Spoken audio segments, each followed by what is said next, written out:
Chapter 1: The Awakening. The village hidden in the leaves, the first village of the shinobi world. The Leaf Village is considered to be the strongest village among all the other villages. Many legends and heroes have been born in this village. The Leaf Village was known for its compassion and teamwork and considered its citizens and shinobi as equal and made no discrimination. However, that was not the case for a 5-year-old boy. This boy was none other than Naruto Uzumaki. The boy was the Jinchuriki of the nine-tailed fox that attacked Konoha a few years ago. The Kyuubi attack had severely harmed Konoha. Countless shinobi had died sacrificing their lives in protecting the village. There were also many civilian casualties and destruction of the village and its properties. In the end, through a valiant and self-sacrificing ritual, the Yondaime Hokage, Minato Namikaze, was able to restrain the fox and seal it into a newborn child. The fourth Hokage is still considered the biggest hero of the Hidden Leaf and had wished for Naruto to be seen as a hero that saved the village. Unfortunately, his wish was not fulfilled. This leads us to the present, where a 5-year-old Naruto was being mercilessly beaten by a mob of people consisting of many shinobi and civilians. He had bruises all over his body, some of his bones were broken, but the worst part was that he was still conscious and could feel each blow being dealt on his body and many painful words like, "Die demon. That is for my father. Monster. Scum. Bastard fox." And many more words were being spoken by the people. "Why do you hate me? What have I ever done to you?" asked Naruto meekly while sobbing. "You dare ask what you have done, you monster? Now I will show you what you have done," yelled one shinobi and started performing hand seals. Magen, Narakumi no Jutsu, demonic illusion hell viewing technique. Naruto slowly felt himself surrounded in a swirl of leaves, and after a moment he was faced with the worst nightmare of his life. He was standing in a clearing field where a fierce battle was going on between many shinobi and a giant nine-tailed fox. Naruto had many nightmares of this fox since his early childhood and had always been terrified of it. The fox was killing people everywhere, people were dying, many body parts were littered all over the place, screams of the injured, fearful cries of the civilians, smell of blood all over the place, and the malicious aura of the fox all over the place. All in all, it was a nightmare. "Please make it stop," yelled Naruto in agony.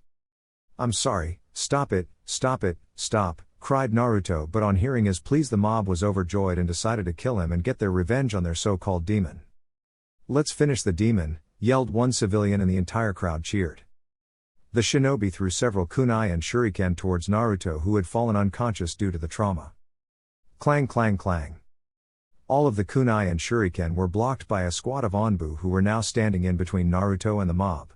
Leading the Anbu was Hiruzen Sarutobi, the third Hokage, and was leaking such killing intent that made many civilians fall unconscious and many shinobi were cowering under his piercing gaze. Hiruzen deeply cared for the boy. He respected the fourth's wishes and tried to make it come true, but was not successful. He tried to make Naruto's life easy but faced many difficulties, but he would be damned if he would let anything happen to the boy whom he considered a grandson. "Anbu, execute all of these criminals for breaking the law," yelled Hiruzen, and the Anbu squad immediately followed his orders and started executing the criminals while ignoring their pleas of mercy and killing the demon instead of them. But this just enraged Hiruzen more, and within a few minutes, where once was a crowd who were willing to kill an innocent child, lay only dead bodies. "Let's take him to the hospital," said Hiruzen, picking up Naruto and checking over his injuries. "Forgive me, Minato," thought Hiruzen sadly. "Hi Hokage-sama," said the female Anbu captain Nico softly. She, along with most of the Anbu, did not hate the boy, in fact they cared for him. They knew the difference between a jailer and its prisoner and had utmost faith in the fourth Hokage's seal, unlike the rest of the villagers. They had seen how the boy was just a normal kid who just wanted attention and protected him many times. But today they were a little late as the boy was severely wounded. "Also contact Kakashi and tell him to meet me at the hospital, and tell him if he's late, I'll strip him to Jinan, make him catch Tora for months, and I'll burn his entire Uchiha books," said Hiruzen angrily. At once said Nico, and disappeared in a sunshine to fetch the masked Jounin. If Hiruzen had observed more carefully, he could have heard Nico smirk when Hiruzen mentioned burning Kakashi's Uchiha. Konoha Hospital 2 hours later. Currently sitting in a hospital room were 3 people. They were Hiruzen Sarutobi, Kakashi Hatake, and Dr. Misumi. They were all seated around Naruto, who was sleeping and was covered in bandages. "How is he?" asked Kakashi sadly.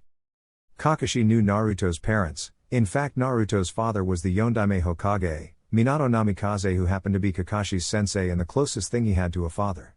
Kakashi cared about Naruto and wanted to adopt him, but the council had prevented him from doing so, much to his regret. He had tried to be there for Naruto but had failed miserably due to being continuously on missions. But today seeing Naruto in this state made Kakashi very angry, and if the culprits hadn't been executed by the Hokage he would have executed them himself. He has a few broken bones, a mild concussion, and bruises all over his body, said Misumi sympathetically. How long will it take him to recover?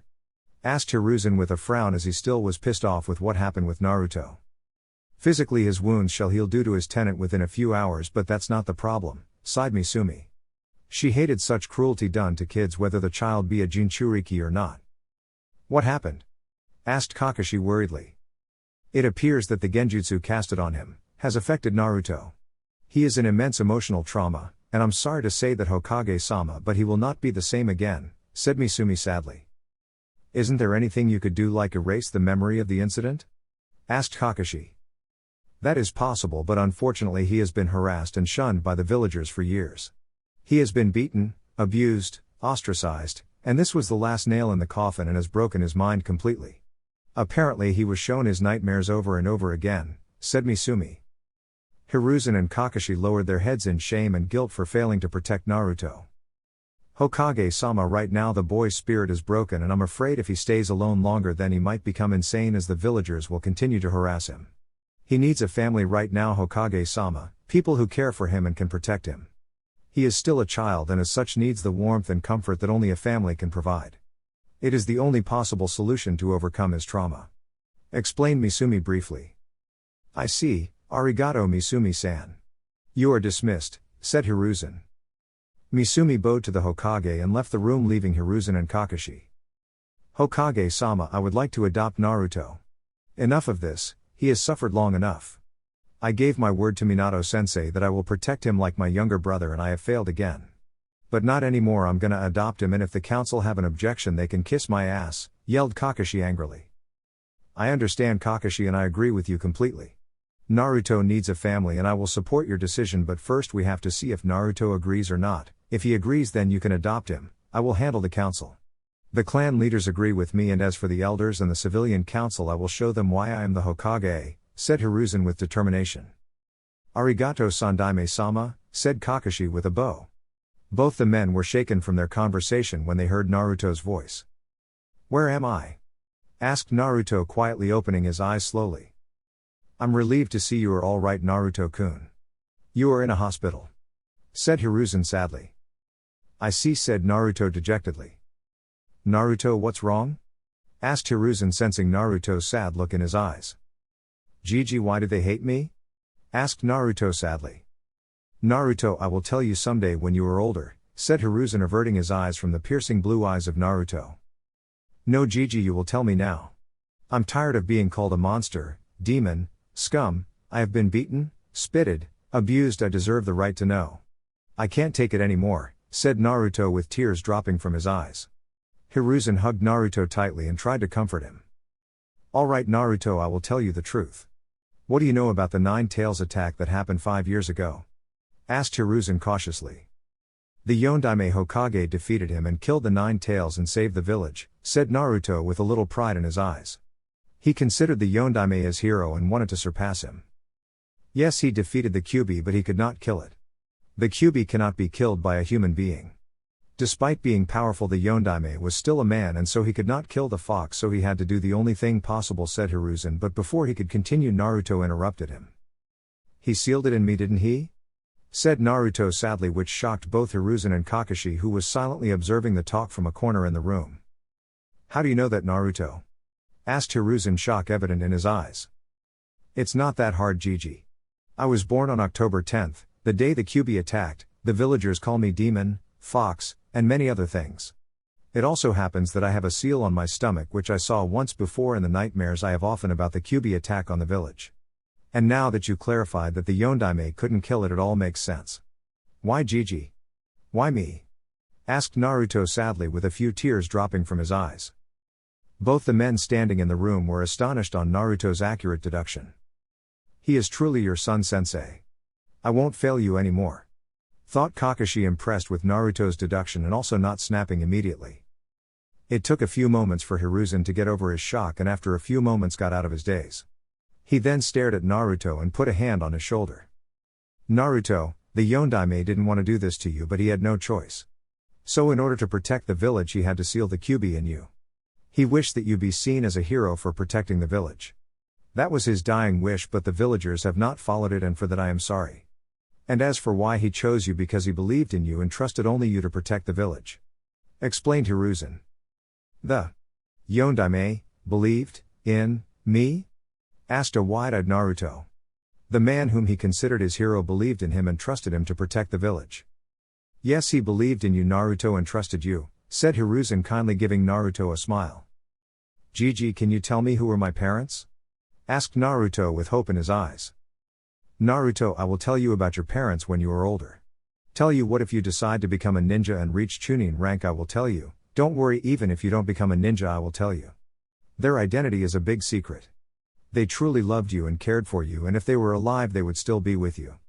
Said Hiruzen, but knew that Naruto would insist more and was just waiting for the reply. I understand, I trust you, Gigi, and I hope one day you will tell me. But still I wish I had a family, said Naruto, averting his eyes from Hiruzen. You have a family, Naruto, said Kakashi, placing a hand on Naruto's shoulders. Who are you? Asked Naruto and looked up at the teenager.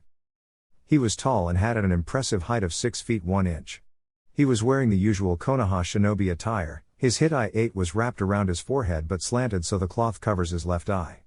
The lower half of his face is covered by a blue face mask. His silver hair and single black eye were the only distinguishable features available with his face so heavily covered. His chest was covered by his green jounin vest, which had many pockets for placing various things. His blue undershirt was shown as his shoulders, and arms are covered in the blue fabric from his shirt. The only break of the blue was the same red swirl presented proudly on his left shoulder. His hands were covered in fingerless black gloves with metal hand guards. His pants were a dark blue which are rolled up, allowing for his shins to be wrapped in tape and his feet to be covered with the common blue open-toed shoes. His leg was wrapped similarly with tape and his kunai pouch on his right leg. My name is Kakashi Hatake and I would like to adopt you, Naruto, said Kakashi with an eye smile. Why would you do that? Asked Naruto suspiciously. Naruto, I won't lie to you. I knew your parents, they were like family to me. I wanted to adopt you and raise you from the start. You are the only family I've got, but the council were preventing me, but Sandaime-sama has now made it possible for me to adopt you. I know I have not been there for you, but I would like to amend my mistake.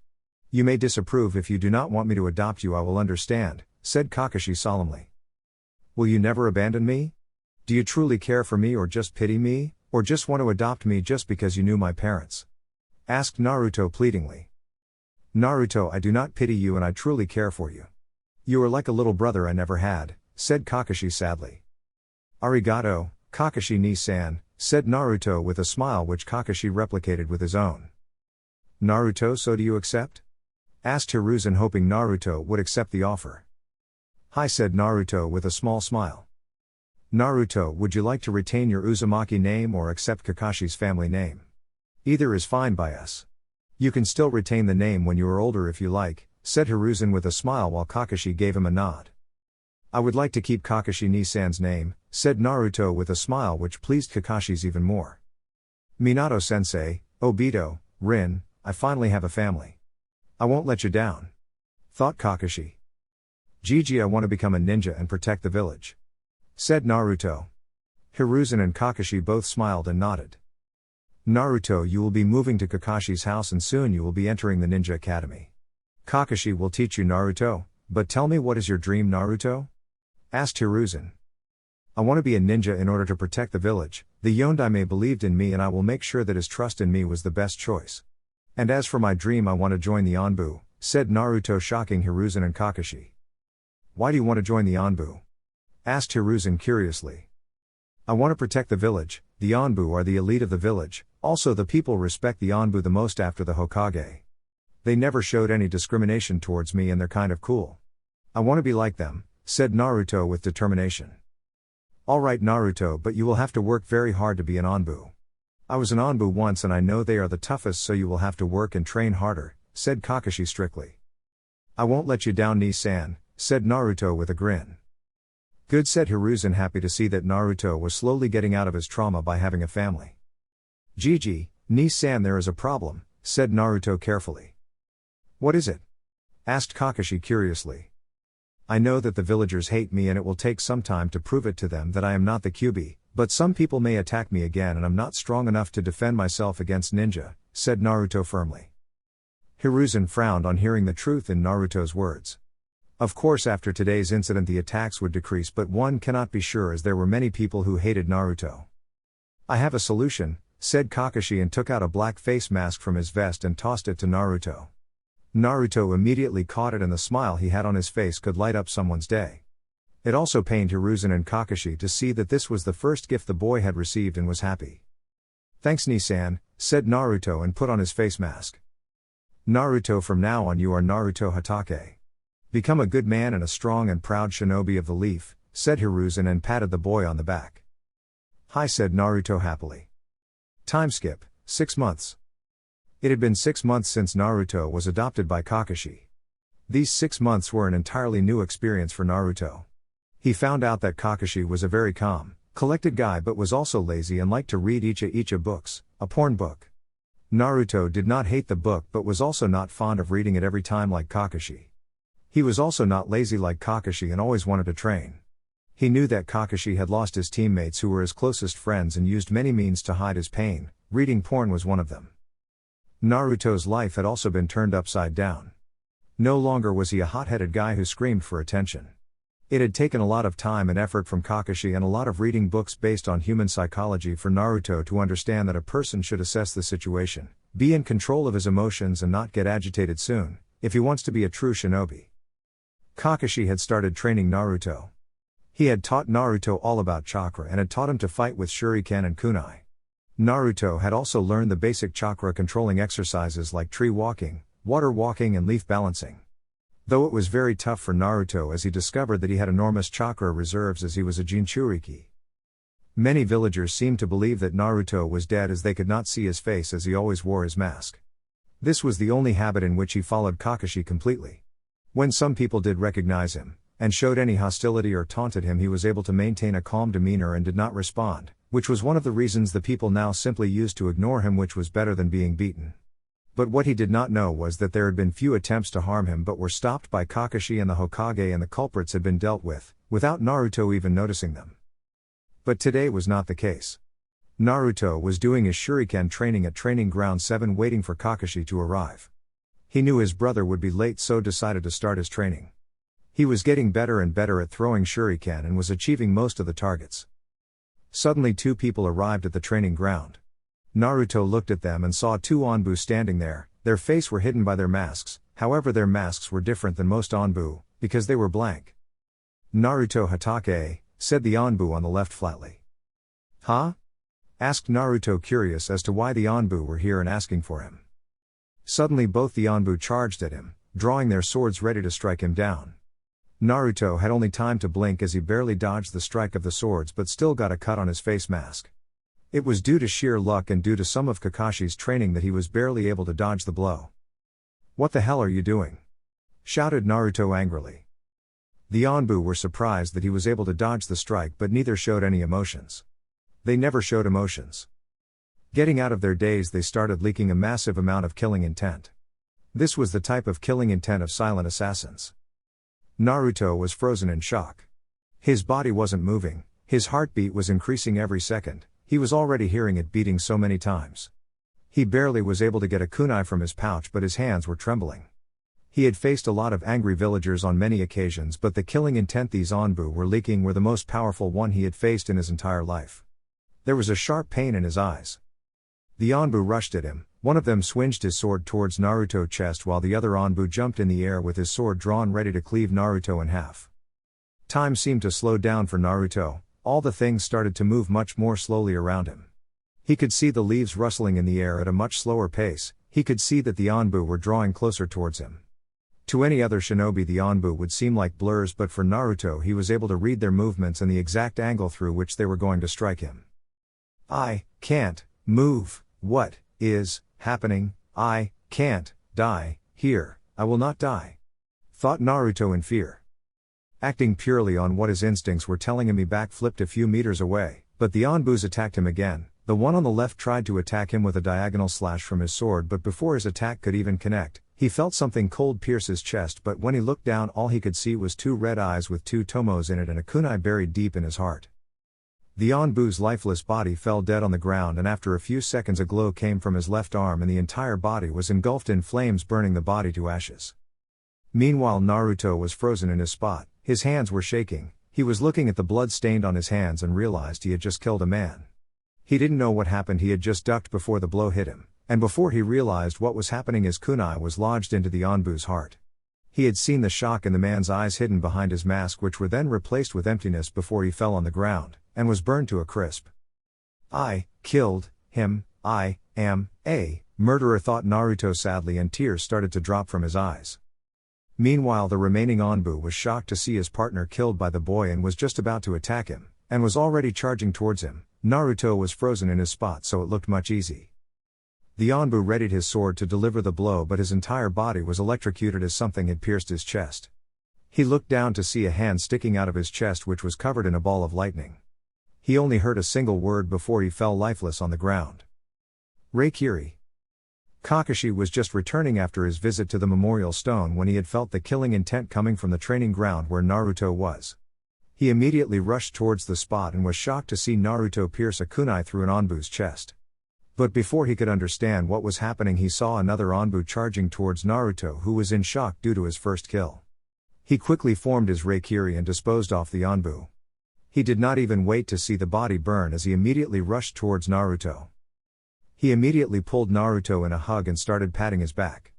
Naruto finally saw that Kakashi was here and started crying. After what seemed like a few minutes, Naruto's sobs stopped and he looked at Kakashi. "Ni-san, I killed him, I am a murderer," said Naruto with regret in his voice. Meanwhile Kakashi was shocked when he looked at Naruto's eyes.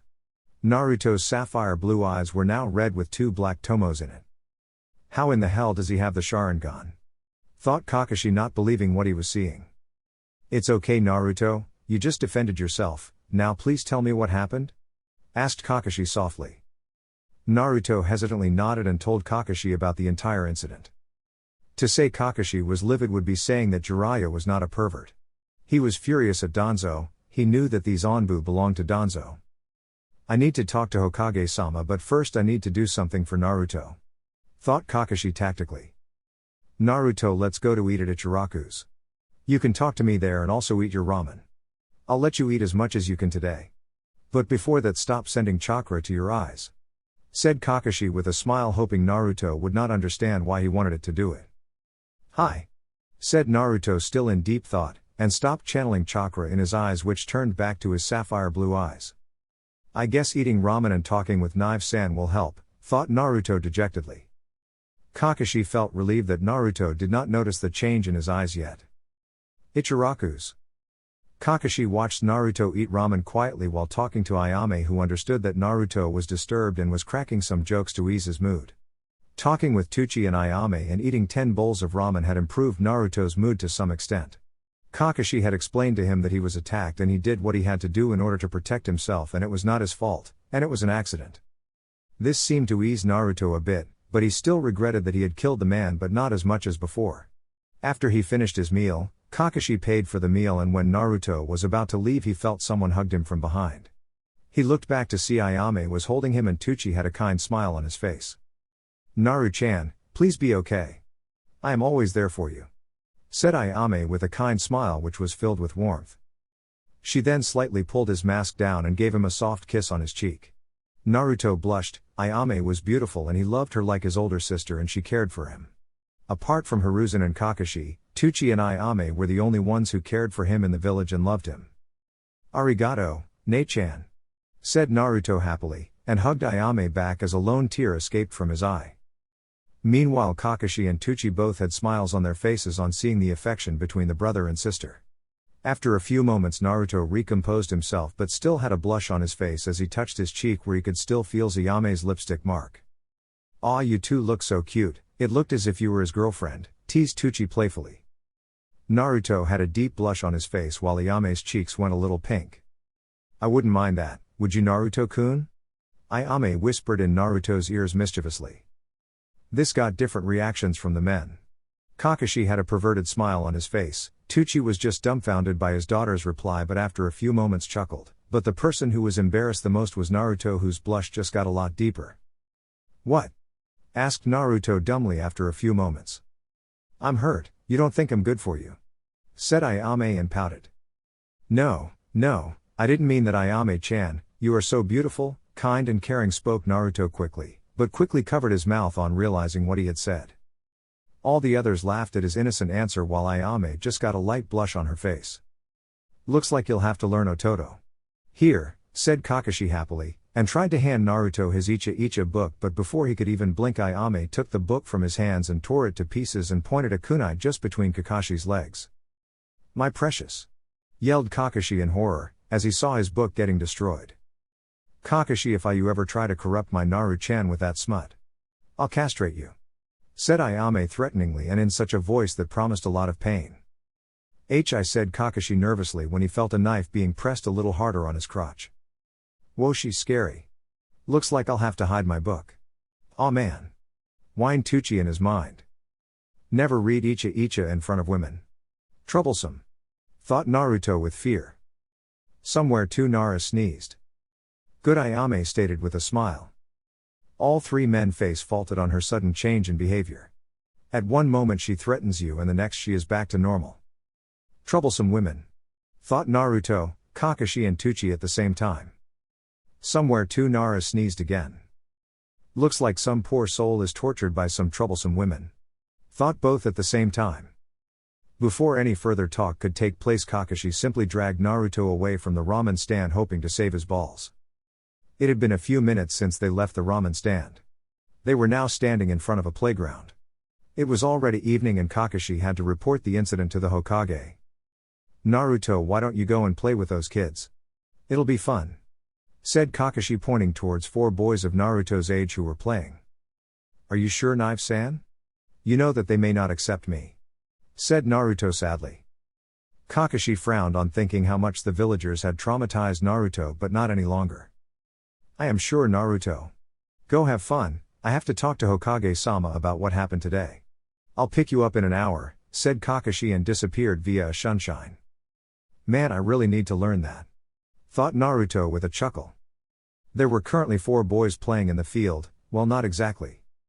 The first boy which Naruto saw had pineapple-colored hair which were tied upward in a short pony. His face was angular and he was busy watching the clouds. The boy sitting next was continuously eating chips and was a little chubby and had light-colored brown hair and a round face. One of the boys was sitting next to the others and was playing with a little pup. He had 2 marks on his face and slightly pointed teeth and dark brown hair. The last boy was sitting away from the others.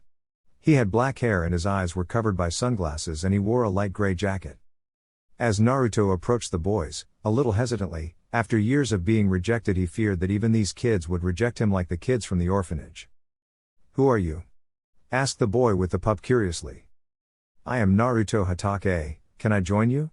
asked Naruto hesitantly. "Sure, I am Kuji Akimichi," said Kuji happily and offered some chips which Naruto accepted happily. "I'm Inuzuka Kiba and this is Akamaru," said Kiba and Akamaru barked. "Nara Shikamaru," said Shikamaru curiously. "What's with the mask?" thought Shikamaru with a frown. "I'm happy to meet you all. Hey you, can I know your name too?" asked Naruto loudly, to the boy with bugs. On hearing being called he came towards the group and was surprised that they didn't back away from him when his bugs crawled in his shirt. "Aburame Shino," stated Shino stoically. "Naruto Hatake. It's nice to meet people from 4 different clans of Konoha," said Naruto sharply. "You know about our clans?" asked Kuji in surprise. "Yeah, my brother taught me. You are from the Akimichi clan. Your clan specializes in combat and is known for your physical strength and great research on food pills which were formed by your clan.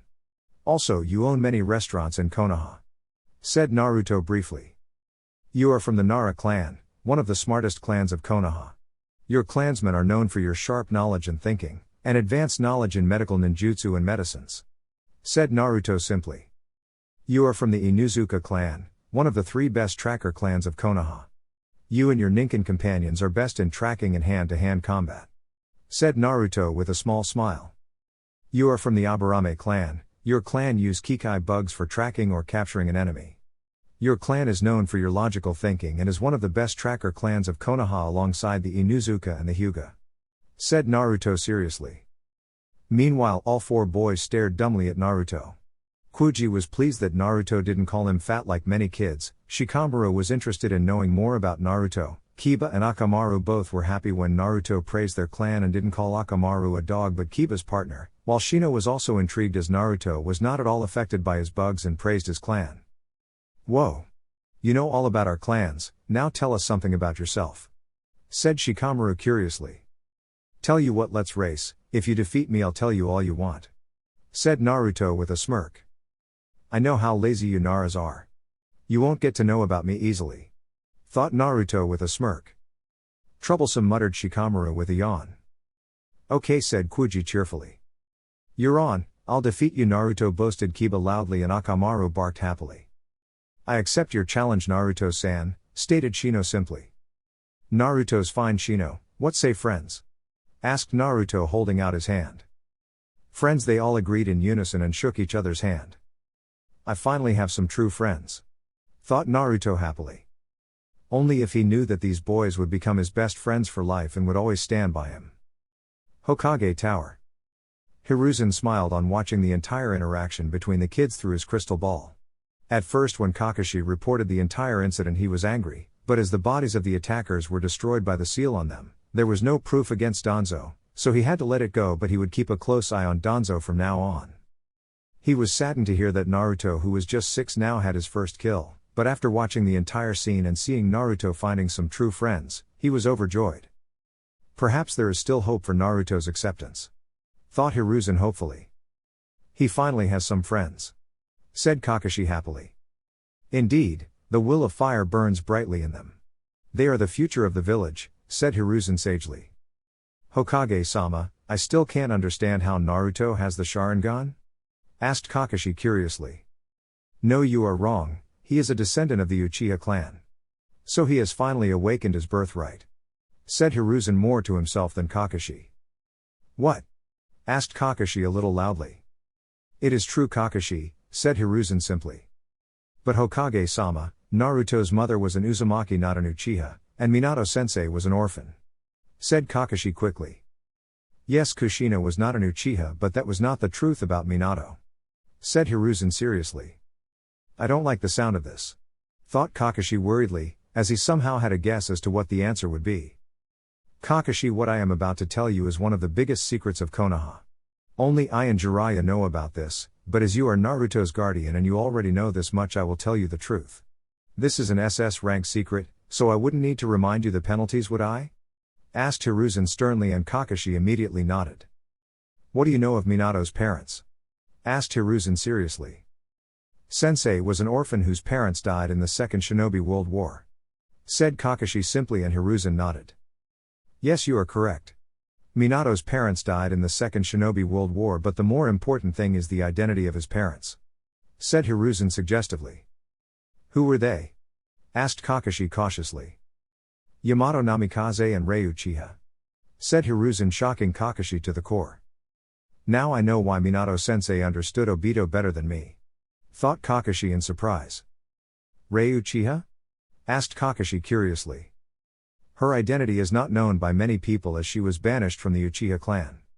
Explained Hiruzen slowly. Why was she banished, Hokage-sama? Asked Kakashi curiously. Because of her lineage. Said Hiruzen sadly. What lineage? Asked Kakashi. She is the daughter of Izuna Uchiha. Said Hiruzen nervously. Izuna Uchiha? Asked Kakashi. He was the younger brother of Madara Uchiha. Stated Hiruzen darkly. Kakashi was frozen on his place. The man was a legend and the thing he had just found was a great shock to him. Hokage-sama, so Naruto is the great-grandnephew of Madara Uchiha? Asked Kakashi nervously. Hi, Izuna died during the war-torn era. This was before the formation of the Hidden Leaf Village by the Uchiha and the Senju clans. But when Madara defected from the village, Rei was ostracized from the clan as she was Madara's niece and was banished from the clan after some time. She after some time met a young Jounin who was Yamato Namikaze, Minato's father. He was the clan head of the Namikaze clan. The Namikaze were not a big clan and were not quite famous at that time. They fell in love with each other and married discreetly with only me knowing of this as I was the Hokage. But during the Second War they died, and Minato became an orphan. Said Hiruzen briefly and took a puff from his pipe. In order to protect Minato from the Uchiha, his identity was kept secret with only me, Jiraiya, Minato and Kushina knowing this. Also he was not able to awaken the Sharingan so no one knew. Said Hiruzen seriously. So Naruto is the descendant of the Namikaze, Uchiha and the Uzumaki clans? Asked Kakashi in shock. Yes, and it must remain a secret until Naruto is old enough to understand this. And I must not explain it to you what would happen if the Uchiha came to know of this. They would demand Naruto to be taken into their clan and will use him as a weapon just like Danzo. Also they have been acting suspiciously a lot. Said Hiruzen muttering the last line silently so Kakashi couldn't hear and was successful. I understand, but what should we do now? Asked Kakashi worriedly. Train him in using the Sharingan discreetly and if he asks any questions tell him they will be answered when he becomes a Chunin. If he persists send him to me. Kakashi no one else should know of this, Naruto's Sharingan should not become public knowledge as the council would then surely have another reason to turn him into a weapon and this time Danzo won't stop. He already sent his operatives today to test Naruto's skill. I'll keep an eye on him. Said Hiruzen tiredly. Understood Hokage-sama, I will train him and he will be entering the academy next year with his friends. I want him to be with his true friends and have a normal childhood.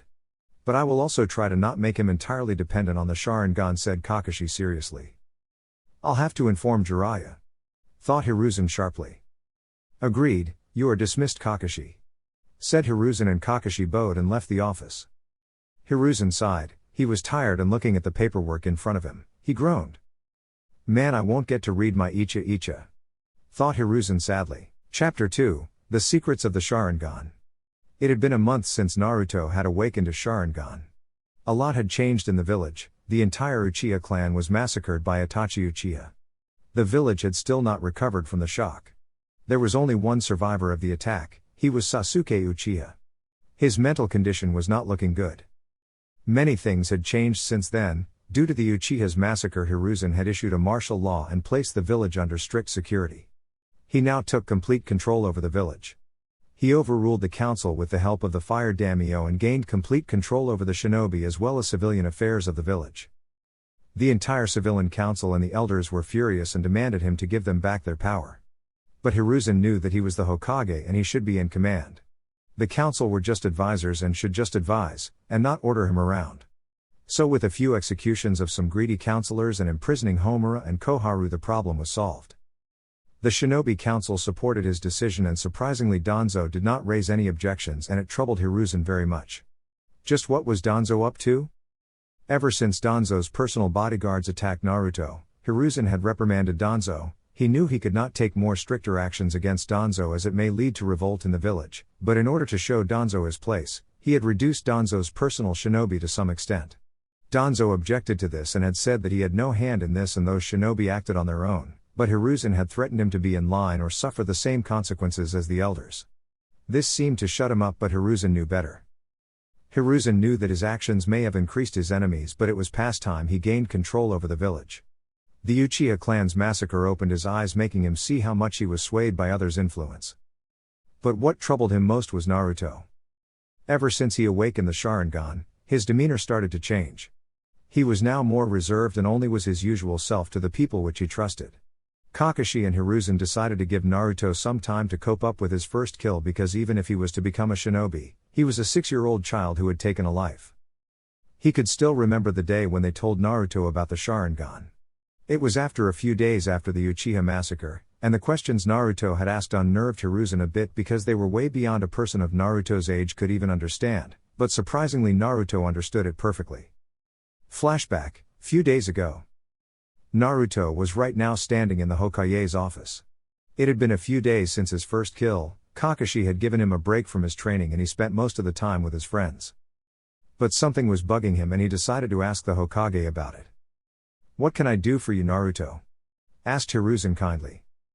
Gigi I wanted to ask you something. Said Naruto politely. Go ahead, said Hiruzen, but somehow he had an idea of what Naruto was going to ask. Gigi how was I able to evade that strike from the Anbu? I was no match for them, At one moment they were charging at me and I thought I was going to die. But then everything seemed to slow down, there was a pain in my eyes and then I could see the Anbu's movements before he performed it. I don't understand, said a confused Naruto. Sigh, Naruto, what I am about to tell you is a secret, and you should not reveal it to anyone until very necessary. Do you understand? Asked Hiruzen sternly. Hi, said Naruto sincerely. Hiruzen then took out a small mirror from one of his desk drawers and asked Naruto to come closer. Naruto, I want you to channel chakra into your eyes, said Hiruzen seriously. Naruto did as told, and when he looked in the mirror he was shocked. Instead of his blue eyes they were now red with two black tomos surrounding it. Gigi, is this the Sharingan that Ni-san has? Asked a stunned Naruto. Yes Naruto, it is the Sharingan, said Hiruzen truthfully. So I am an Uchiha, said Naruto dejectedly as the entire clan had been massacred, and now he could not find any more family. He did not like the Uchiha much but still they were family.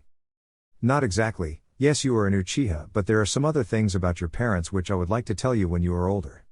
You alright, Naruto? Asked a concerned Hiruzen. Yeah, a bit, said Naruto silently.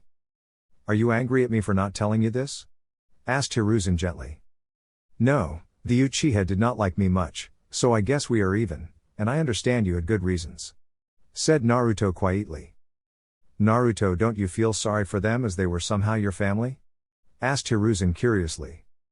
A bit, but they were so cold towards me, so I don't know what to feel. I am sad that they were killed but I didn't know any of them, so I don't know what to feel, said Naruto tiredly. Alright, I understand, Naruto, I will tell you about your parents when you are older.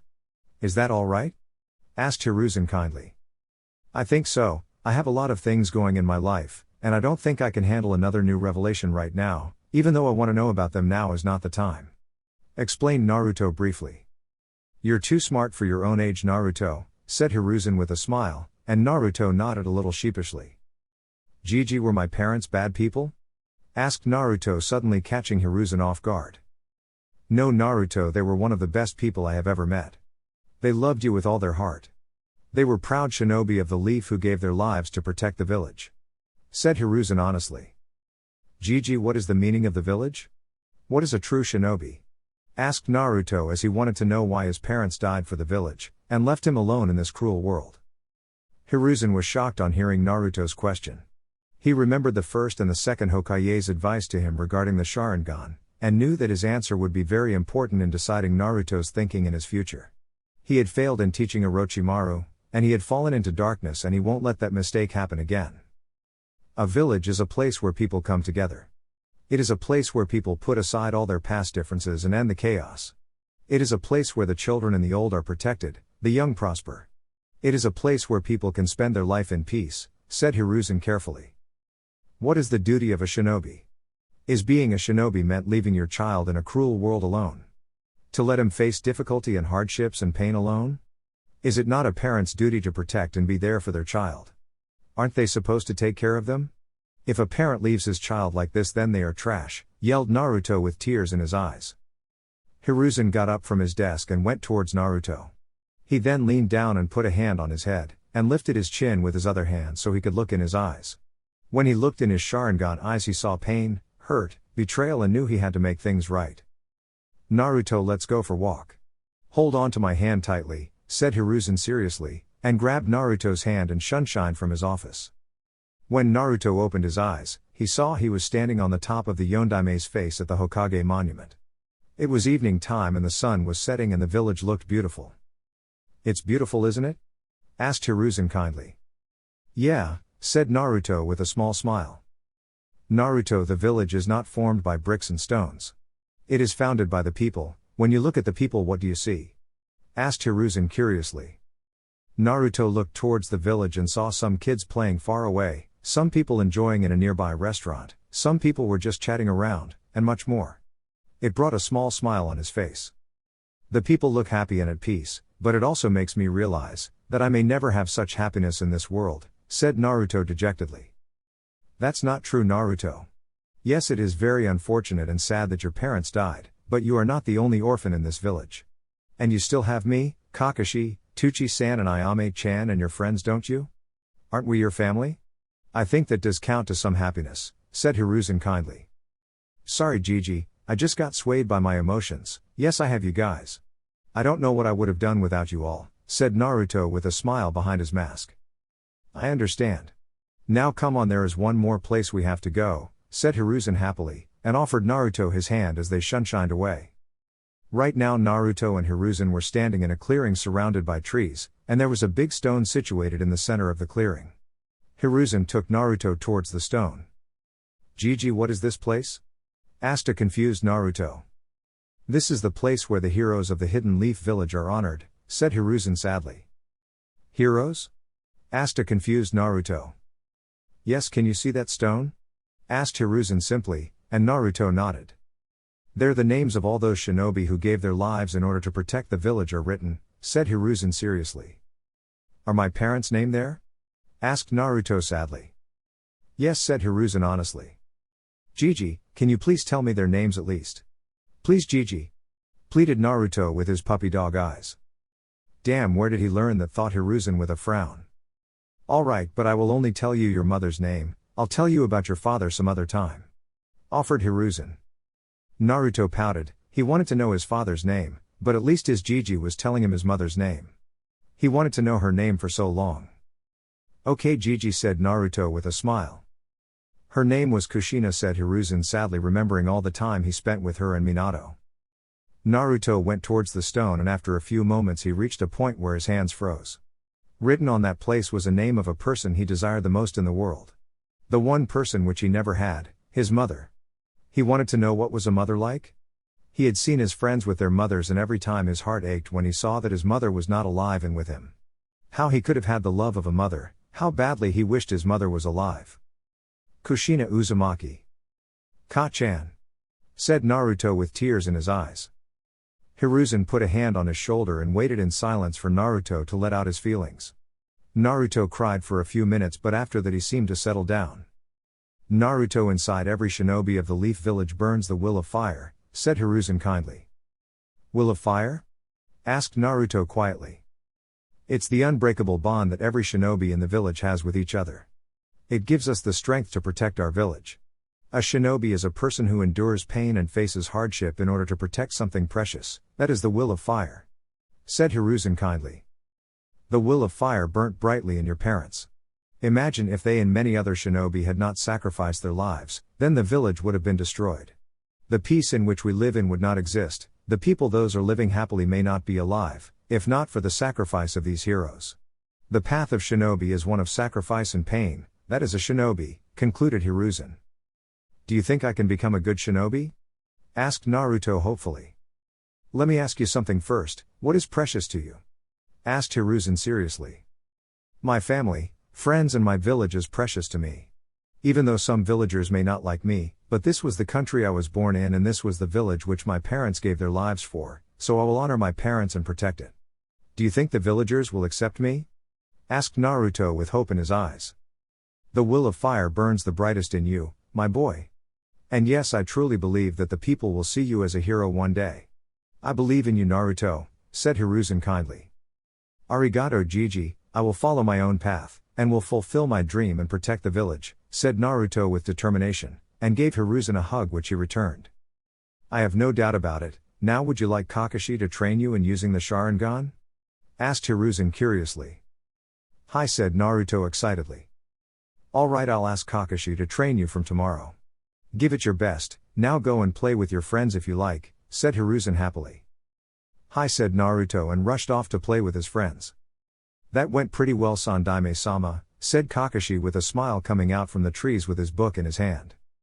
It went better than I expected, but we just avoided a major problem today, Kakashi, said Hiruzen in relief. Yeah, even I was taken off guard by his questions. Said Kakashi seriously. Yes, it was indeed troublesome.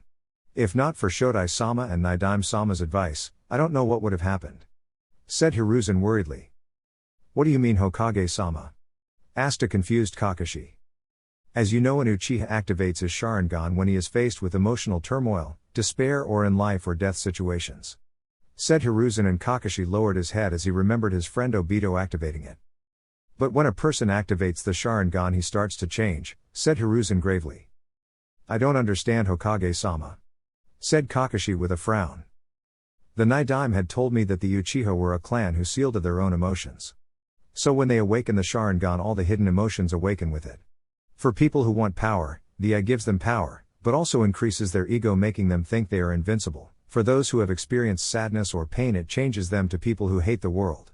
For those people who have stored away their love for the person or thing increases, and for those people like Naruto who are confused, it can end up in two ways: either they would follow the right path in life or fall to darkness, and I don't want that for Naruto. He is like a grandson to me.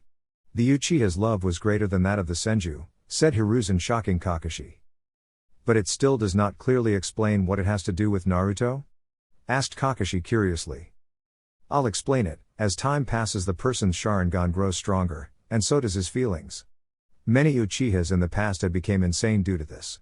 The Nidaime had told the Sharingan is the eye that shows emotions. When I looked in Naruto's eyes today, I saw sadness, pain and betrayal in them. If these feelings would have grown, can you imagine what would have happened? Said Hiruzen gravely. He would have hated the village and many people for his fate, and his Sharingan combined with Kyuubi sealed in him could have made him a new Madara. Said Kakashi in shock, realizing what could have happened. Indeed, Hashirama-sama had told me that it was the insane love of Madara for his younger brother that made him mad. So he had told me to treat them with love, but I failed once again, but I won't let it happen with Naruto. I had tried to talk to Sasuke sometimes, but the trauma he has suffered is intense, and he refused to talk, but I hope with time he will recover from it, said Hiruzen hopefully. Kakashi nodded, understanding what the Sandaime meant, as he could not stop the Uchiha's demise and was blaming himself. I'll have to be careful with Naruto. But I will train him to be a better shinobi, and a good man, thought Kakashi with determination. The next day, Naruto and Kakashi were standing in the Forest of Death, aka Training Ground 44. Kakashi had brought Naruto here many times in order to train him.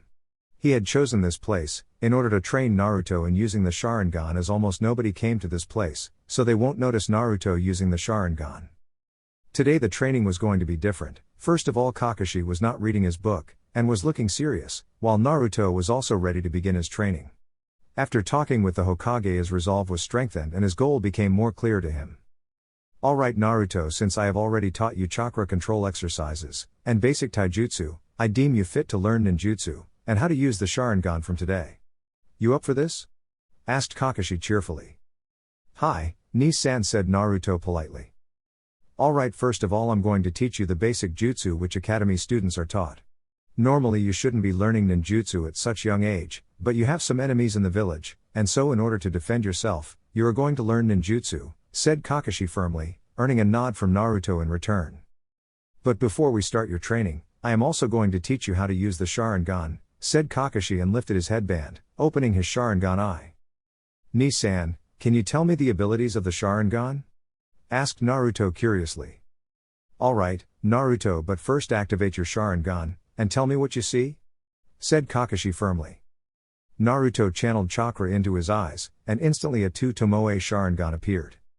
Ni-san, I can see the chakra flowing in your body, also when the Anbu attacked me I was able to predict his movements before he made them. That's all I know about the Sharingan, said Naruto honestly. Impressive, the Sharingan has many attributes, and one of them is certainly to predict one's movements before he or she actually makes them. The Sharingan has 3 levels. First, is the level with only Tomoe in each eye. Within this form, you can partially predict movements as well as see the opponent's chakra array, albeit a little bit blur. Only after the second stage of the Sharingan, which composes of 2 Tomoe in each eye, would you be able to fully visualize the opponent's chakra flux and composition. Within the second level, the Sharingan can then copy the hand signs as well as how much chakra is needed for either ninjutsu or genjutsu. Finally, the third level, which of course, is composed of 3 Tomoe in each eye, is when the Sharingan is complete and no technique escapes from the eye's copying ability. Also, as your Sharingan develops, your speed will certainly increase simply because you'd be one step ahead of every move your opponent makes, explained Kakashi briefly. Naruto listened to the entire explanation carefully, and was amazed with the abilities provided by the Sharingan. So I can copy any ninjutsu, genjutsu and taijutsu styles. That's impressive, said Naruto with a smirk. Hold your horses, yes you can copy them, but that does not mean you have to do it, said Kakashi firmly. Why not? Asked Naruto in confusion. You should not be too much reliant on these eyes. You should also learn things on your own, said Kakashi seriously. I get your point, Ni-san. But you told me once we are shinobi, nothing in our line is fair. My opponent will not hesitate to hold anything in a fight with me, and neither do I, and shinobi should use all the tools they have in order to achieve victory. The Sharingan is a tool, and I will use it, but I will also work hard and learn on my own too, said Naruto with determination. Kakashi was left speechless. His little brother had just outsmarted him, and his answer was logical too. Naruto will need all the power. Alright, I get your point. Now before learning any ninjutsu, you must understand that it is divided into 3 parts. Instructed Kakashi seriously. What are they? Asked Naruto curiously. First is to perform hand seals, the next is to gather and mold chakra, and the last step is to combine both the first 2 steps, and execute the technique perfectly. It requires utmost concentration, said Kakashi seriously, and Naruto nodded in return, signifying he got the point. Now the technique, which I'm going to teach you, is the most basic technique, which almost every shinobi uses. It is called Kawarimi no Jutsu, said Kakashi briefly. What does this technique do? Asked Naruto curiously. With this technique, users replace their own body with some other object, generally with a block of wood, the moment an attack lands. This creates an optical illusion, making the enemy think the attack was successful.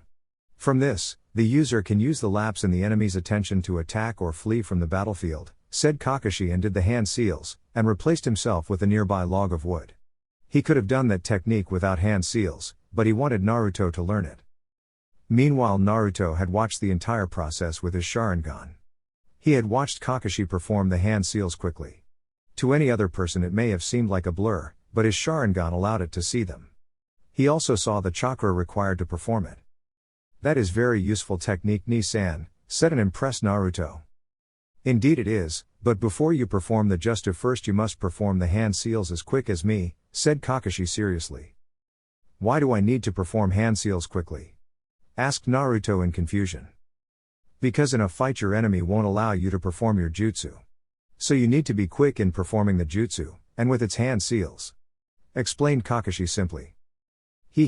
Sorry Ni-san, said Naruto sheepishly, and rubbed the back of his head. That means you're not as smart as you look, Ototo, teased Kakashi playfully. Huh, did you say something? Asked Naruto with a smirk. Kakashi had a look of horror on his face. Never in his entire life he had been outsmarted verbally, and now his little brother had used his own trick against him. If Guy finds out about this, then he'll never let me live with it, thought Kakashi fearfully, and paled on even thinking about it. Meanwhile Naruto was laughing loudly, as he had just tricked his big brother. Ha, got you Ni-san, thought Naruto with a smirk. For that you will have no ramen for a week, and you will perform the hand seals while I play with you, said Kakashi with an evil chuckle. No, yelled Naruto in horror. Dogda, said Kakashi, and threw 5 shuriken towards Naruto. Naruto easily dodged them, but saw a dozen more shuriken coming towards him at lightning fast speed. Shit, thought Naruto in shock, and performed the hand seals as quick as he could, and replaced himself with a wooden log. Man, that was close, said Naruto in relief. You performed quite well, said Kakashi with a chuckle. Next time give me a heads up, will you? Asked Naruto irritatingly. I'll try. Since now you know how to perform the technique, let's move on to the next one. Keep your Sharingan on, said Kakashi sternly. Ni-san, while I would like to learn much more with the Sharingan, I want to learn the next jutsu on my own and a little bit faster. Do you have any technique that can help me? Asked Naruto curiously. Yes, there is one technique. Now that I think about it, you should be able to perform this technique, as you have the required chakra and control. This technique helps the user learn a jutsu 10 times faster, said Kakashi seriously. What is it? Asked Naruto gleefully. Kage Bunshin no Jutsu, said Kakashi with a smirk, as he knew how useful this jutsu was. Kage Bunshin? Asked Naruto in confusion. It is an B rank jutsu, only jounin and people with high chakra levels are able to perform it, but you will be able to do it. First deactivate the Sharingan, said Kakashi. Naruto nodded and deactivated his Sharingan. What does this jutsu do? Asked Naruto excitedly. It is similar to the clone technique. This technique creates clones of the user. However, these clones are actual copies, not illusions. The user's chakra is evenly distributed among every clone, giving each clone an equal fraction of the user's overall power.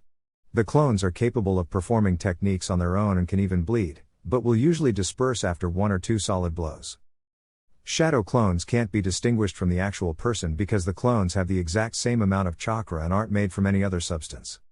A characteristic that is unique to the shadow clone technique is that any experience the clones gain during their existence is transferred to the user once they are dispersed. This makes the technique ideal for spying, since the user can simply send a clone to spy on a target, then have the clone disperse itself without returning to pass the information back to the user. It's also useful for training purposes, since the total amount of experience the user gains is multiplied by the total number of clones being used to train. For example, if a user creates one shadow clone and trains together with this clone for 1 hour, then dispels the clone, the user gains 2 hours of training in 1 hour by adding the hours of clone and the user together. Explained Kakashi deeply. Naruto was practically drooling on the aspect of learning such a useful jutsu. It was the best thing after his Sharingan. Teach me now, said Naruto quickly. Alright, now watch carefully, said Kakashi with a chuckle on seeing Naruto's eagerness to learn it, and he couldn't blame him. The shadow clone was one of the most advanced and beneficial ninjutsu. He did 2 hand seals and instantly 2 exact replica of Kakashi popped into existence. As you can see, we are real, and can do anything, said both clones in unison, and started climbing a tree to show Naruto that they were real and not illusions. Wow, I'll do it too, said Naruto eagerly, and formed the hand seals. Wait, shouted Kakashi, but was already too late as he was surrounded in cloud of smoke, and when his vision cleared he was shocked to see himself surrounded by 50 identical Naruto clones, all of whom had a smirk behind their masks. Yo, said all the clones in unison. Damn, I knew you would be able to do it, but 50 clones at your age is astonishing. You alright? Asked Kakashi worriedly. Yes, I'm fine. Just a lot of my chakra is spent, said Naruto a little roughly, as he was feeling the effect of the technique on his body. I understand, it is a forbidden technique, and if not for your high chakra reserves, and your tenant, you'd be dead by now. Naruto, you should always be careful while learning this technique, said Kakashi sternly, making sure Naruto understood his reasons. You worry too much, Ni-san, but I'll be careful, said Naruto with a smile. Good, that's what I'll always expect from you, said Kakashi happily. Ni-san, what should I do with these clones? Asked Naruto curiously. Kakashi thought for a moment. Meanwhile, all the clones were chatting among themselves, wondering what they were supposed to do. I think it's time to find out about his elemental affinity, maybe teach him a jutsu or 2 according to his element, thought Kakashi tactically, and took out a piece of paper. What is this, Ni-san? Asked Naruto curiously, taking the paper from Kakashi. This is a chakra paper. But before I tell you any further, tell me, what are the 5 basic types of elements, and its applications for ninjutsu? Asked Kakashi sharply, hoping Naruto would give the correct answers, after all the training in books which he had made Naruto read. There are 5 basic types into which the nature of chakra can be transformed, called the 5 elements nature transformation, Godai Shishitsu Henka. These 5 types are also called elements and are not only the origin of the names of the 5 great shinobi countries, but also the foundation of all elemental ninjutsu. The 5 basic natures are all connected to each other in a circle, each being weaker than one and stronger than the other. They are fire, water, wind, earth, and lightning. Explained Naruto briefly. Accurate as always, I trained you well, said Kakashi proudly, and Naruto nodded humbly. Every person has chakra that has an affinity towards one of these types, a characteristic that seems to be genetic, since whole clans sometimes share the same affinity. Most members of the Uzumaki clan, for example, had an affinity towards the water nature. They were one of the most skilled water users in the world, whose skills surpassed even the Nidaime Hokage, who was said to be the most powerful water user of his time. He could convert the moisture in the surrounding environment and create water, said Kakashi briefly. That's excellent, but what would happen if a person does not have the affinity for an element? Asked Naruto curiously. Usually it would be extremely difficult for a person to master the ninjutsu of that element, as it is not his type, and also it would require a lot of chakra. But it is not impossible. A person could still learn a technique of the element which he does not have, but it won't be very effective, explained Kakashi. So how can I find out my element? Asked Naruto eagerly. The paper which you have in your hand is a chakra paper, pieces of paper made from a special type of tree, that are grown and fed with chakra, that are used to react to even the slightest hint of chakra in any of a number of ways, depending on the nature latent in the chakra. If your affinity is fire, it will burn, If your affinity is water, it get wet/damp. If your affinity is earth, it will crumble. If your affinity is wine, it will be sliced, and if your affinity is lightning, it will wrinkle. Now channel your chakra into the paper, let's see what you got. Explained Kakashi seriously. Naruto then channeled chakra into the paper, and the results were quite astonishing. At first the paper got damp, then it got sliced in half, but before it could reach the ground, one half of it was burnt to ash while the other half wrinkled. Kakashi's eyes widened on seeing the results. He had expected Naruto to have 2 affinities at the most, but he had 4 natural affinities. That's impossible, thought Kakashi dumbly. Interesting, smirked Naruto proudly. Ni-san, how do I have 4 affinities? Asked Naruto curiously, bringing Kakashi out of his daze. I think it's because of who you are, Naruto, that you have these affinities, said Kakashi honestly. What do you mean? Asked Naruto confusedly. It seems that your water affinity is the strongest out of all your affinities, with wind rivaling it. Your paper got damp first, so you have a strong water affinity, also you have a strong affinity for fire and lightning. The reason I think for you having these affinities is because of your clan. You belong to the Uzumaki clan, who were the strongest water users in the world, so you got water as your strongest affinity. As for your fire affinity, the Uchiha clan's primary affinity was fire, so you gained that affinity as well. Your father had lightning affinity like me, so you inherited that from him, and as for your wind affinity, I think it is your own, said Kakashi suggestively. Okay, Ni-san, but what was To-san like? Asked Naruto curiously. Your father was one of the most talented and strongest shinobi of the world. He was also a very smart and kind man who cared for his friends and village. Explained Kakashi, also not giving any vital points about Minato's abilities. Thank you for telling me, Ni-san, but will I be able to perform any earth techniques? Asked Naruto hopefully. They won't be much efficient, but with hard work you could at least be able to perform it as an average jutsu, said Kakashi honestly, and Naruto nodded, satisfied with the answer he got. Alright, now as you have water as your strongest affinity, I'm going to teach you a water jutsu. It is called Mizu Bushin no Jutsu. It is similar to the shadow clone technique, except it creates clones out of water that have 1/10 of the original person's power. Like other solid clone techniques, the clones can be used to perform tasks the user is unable or unwilling to do for themselves. The range of the clone is limited, however, as it cannot travel very far from the original body without losing control. Like other clone techniques, if the water clones are injured enough, they will revert back to normal water. Now normally this technique requires a source of water, but you will be able to perform it. Explained Kakashi and showed Naruto the hand seal. Naruto formed the tiger seal, and in a moment 3 identical water clones were formed. It seems I was right, you were able to convert the moisture in the air to water like Nidaime-sama, though you are not at all as great as he is with water manipulation, but with a few years of training you will be. You are indeed a true Uzumaki, said Kakashi proudly, and Naruto bowed in return, showing his appreciation to his brother. Ni-san, what rank was that jutsu? Asked Naruto curiously.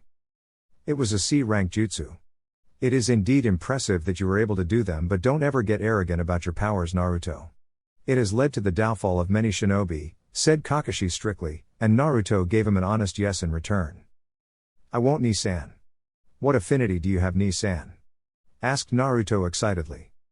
My primary affinity is lightning, but I also have water as my sub-element, and I know a few fire and earth jutsu. Though I only know 4 wind jutsu. Explained Kakashi briefly. That's impressive, Ni-san, can you teach me any more jutsu? Asked Naruto hopefully. The prospect of learning new jutsu was quite interesting.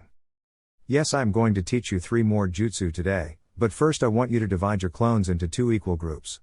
One of my clones will supervise each group, and will teach them a jutsu each, but keep their Sharingan active, as it will help them maintain their Sharingan for a longer while, and will help in learning the jutsu faster, while you and I will meditate.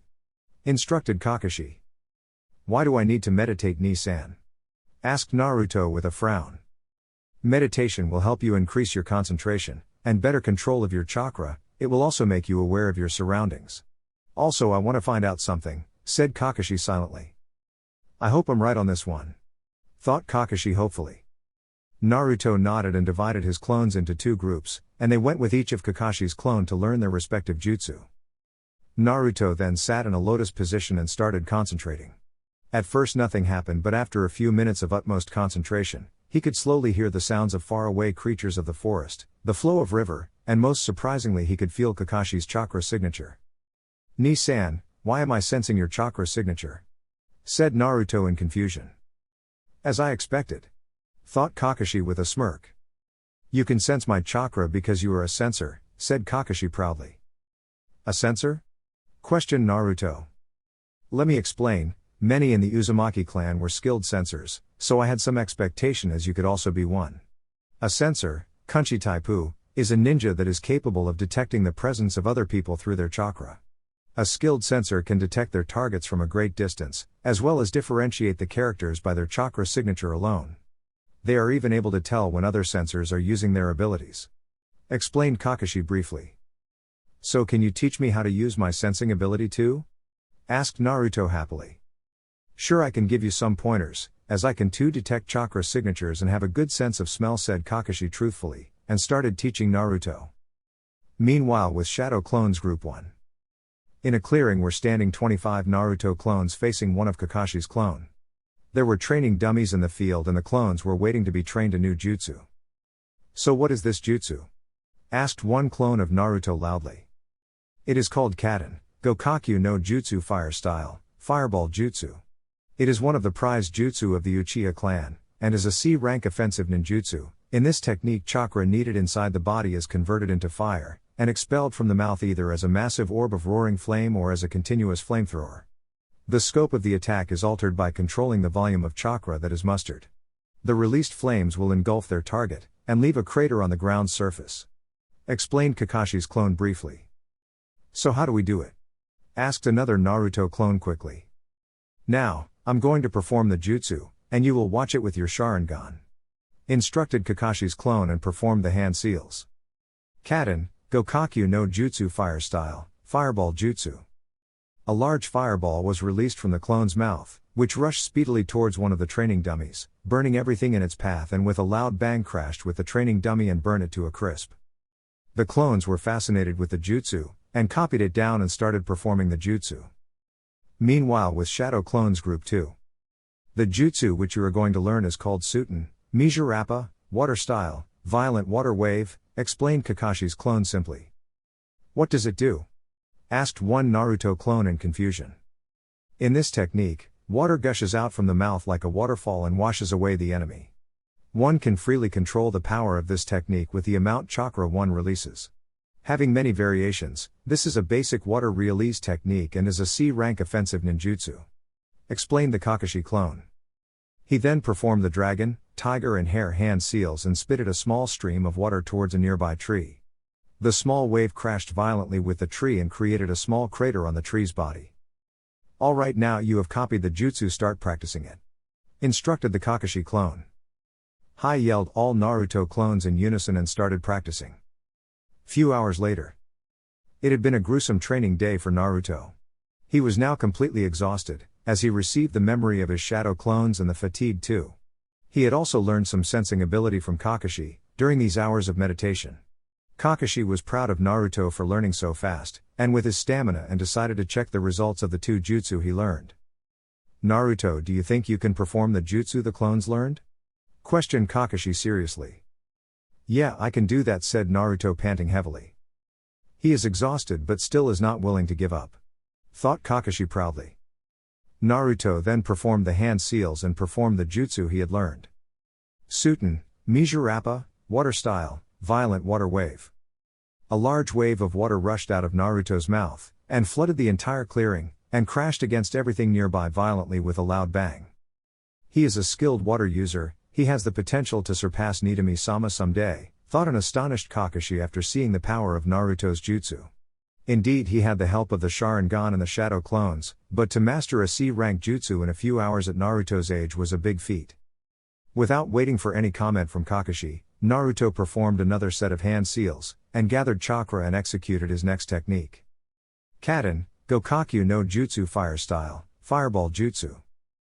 A small fireball equivalent of the size of a large windmill shuriken was executed from Naruto's mouth. It crashed with a nearby tree, burning it to some extent. Excellent work, Naruto, you have already mastered the Suten Jutsu, while your Kaden Jutsu was good but it still needs to be more efficient. But I'm sure with training you will be able to do it, said Kakashi proudly. Thanks. Pant. Ni-san, said Naruto tiredly. Oh. Looks like you are tired, Even your stamina has limits, teased Kakashi. Naruto pouted and glared daggers at Kakashi, making him laugh. Tell you what, I'll teach you one last jutsu. It is an E-rank jutsu and requires minimum chakra. If you are able to do it, I'll take you to Ichiraku's today, said Kakashi with a smirk. You're on Nissan, yelled Naruto, all the fatigue gone from his body almost instantly. Anything for ramen, thought Naruto gleefully, imagining the number of bowls he would eat. I should have not said that. Geez, where does he get so much energy from? Whined Kakashi with anime tears dropping from his eyes. I'll get you for this, thought Kakashi with an evil smile. Alright, this jutsu is a basic technique which all ninja use. It is called Henge no Jutsu. It is typically used to change into people other than oneself, but one also has the ability to change into animals, plants, and even inanimate objects like weapons. This gives this technique an abundance of uses. The transformation of a skilled shinobi will be exactly like the genuine article, so it will be impossible to tell the two apart. On the other hand, a transformation performed by an inexperienced person will have obvious discrepancies. Explained Kakashi, and performed the hand seals, and performed the jutsu, transforming himself into a panting Naruto who had a stupid expression on his face. Hey, got you, thought Kakashi with a smirk. Meanwhile, Naruto had activated his Sharingan, and had watched the jutsu closely, and decided to give Kakashi some payback and perform the jutsu. Immediately in place of Naruto stood a tall blonde girl whose hair reached up to her ass. Her face was angular and she had beautiful blue eyes. She had large C-cup breasts, a curvy ass and long silky legs, and the most astonishing feature was that she was completely naked.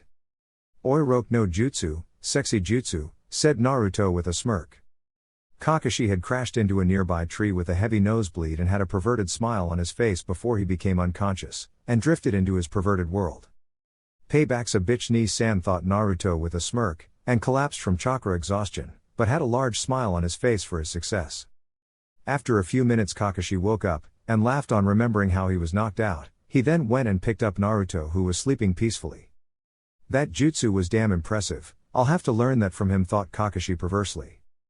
But still, he managed to learn so many jutsu in one day and mastered almost all of them. Minato-sensei, you would be so proud of him. I wonder what would happen if I teach him genjutsu. He would be a force to be reckoned with in the future. But I wonder what will his academy life be, thought Kakashi with a smile, and started walking towards their house. Only if Kakashi knew that this day had marked the birth of the Sharingan prodigy, who would decide the fate of the world. Chapter 3, Comrades and Rivals.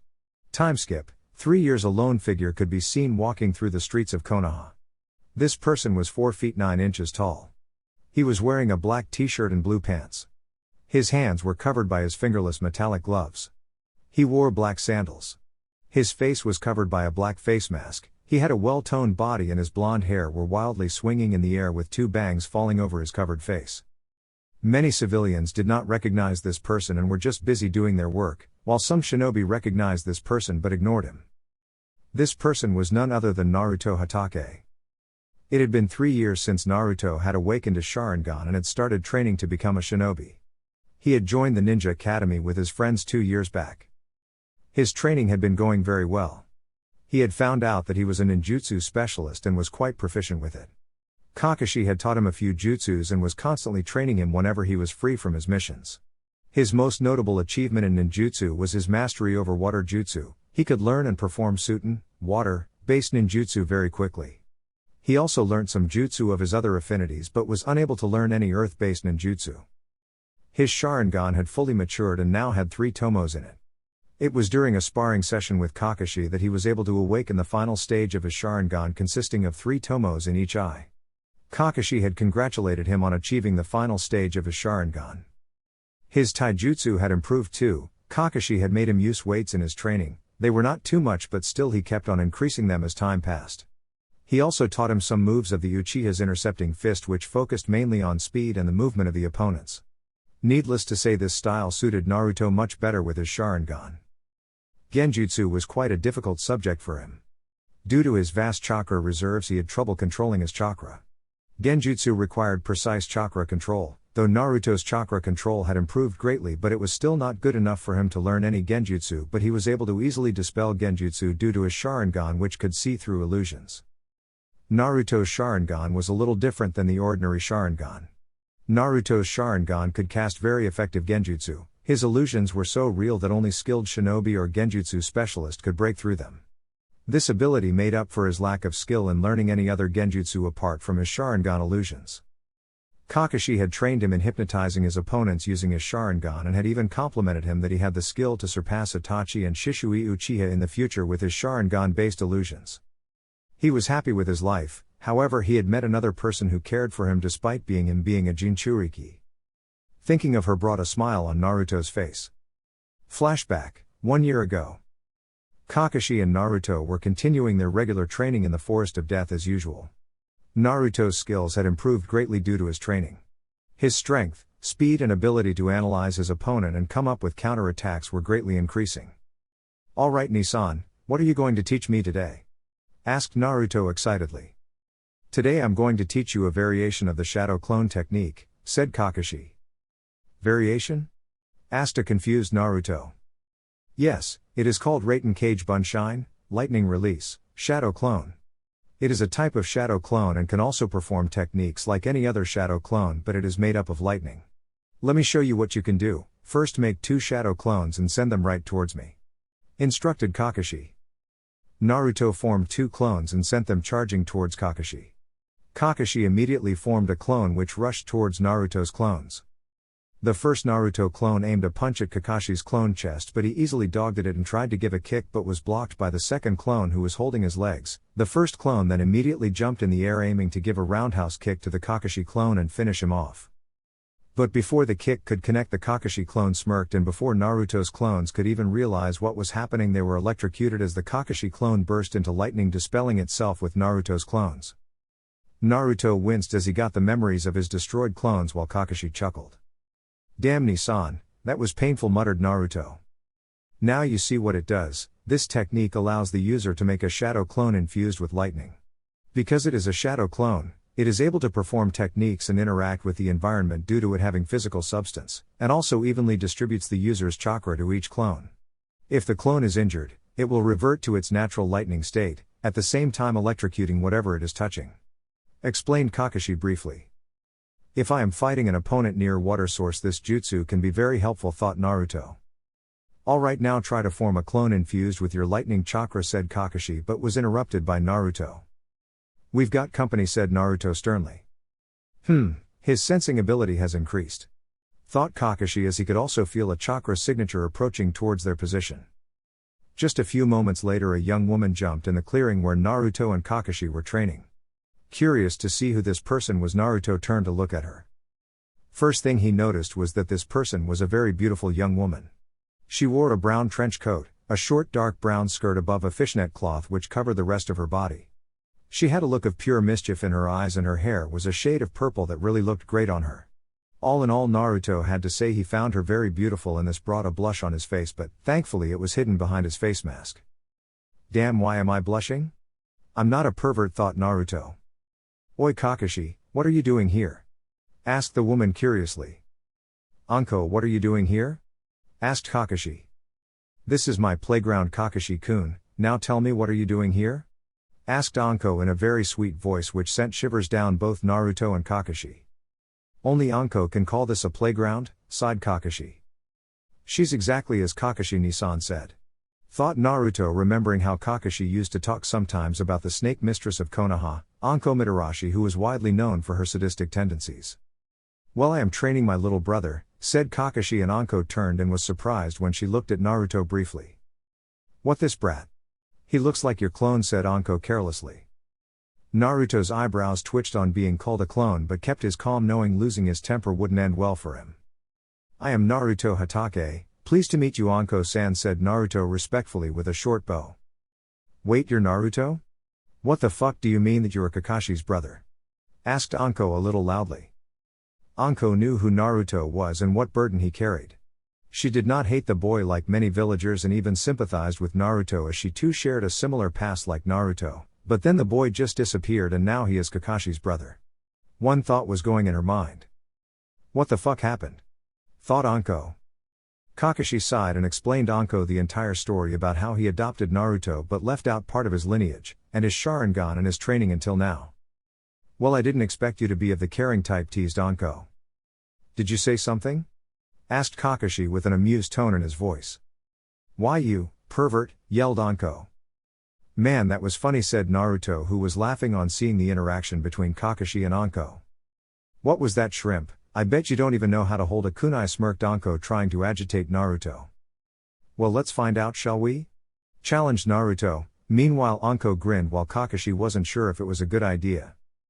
Sure, Naruto was a calm and collected person, but he would never let anyone just insult him like that, and also it would be a good chance to test his skills against someone other than Kakashi.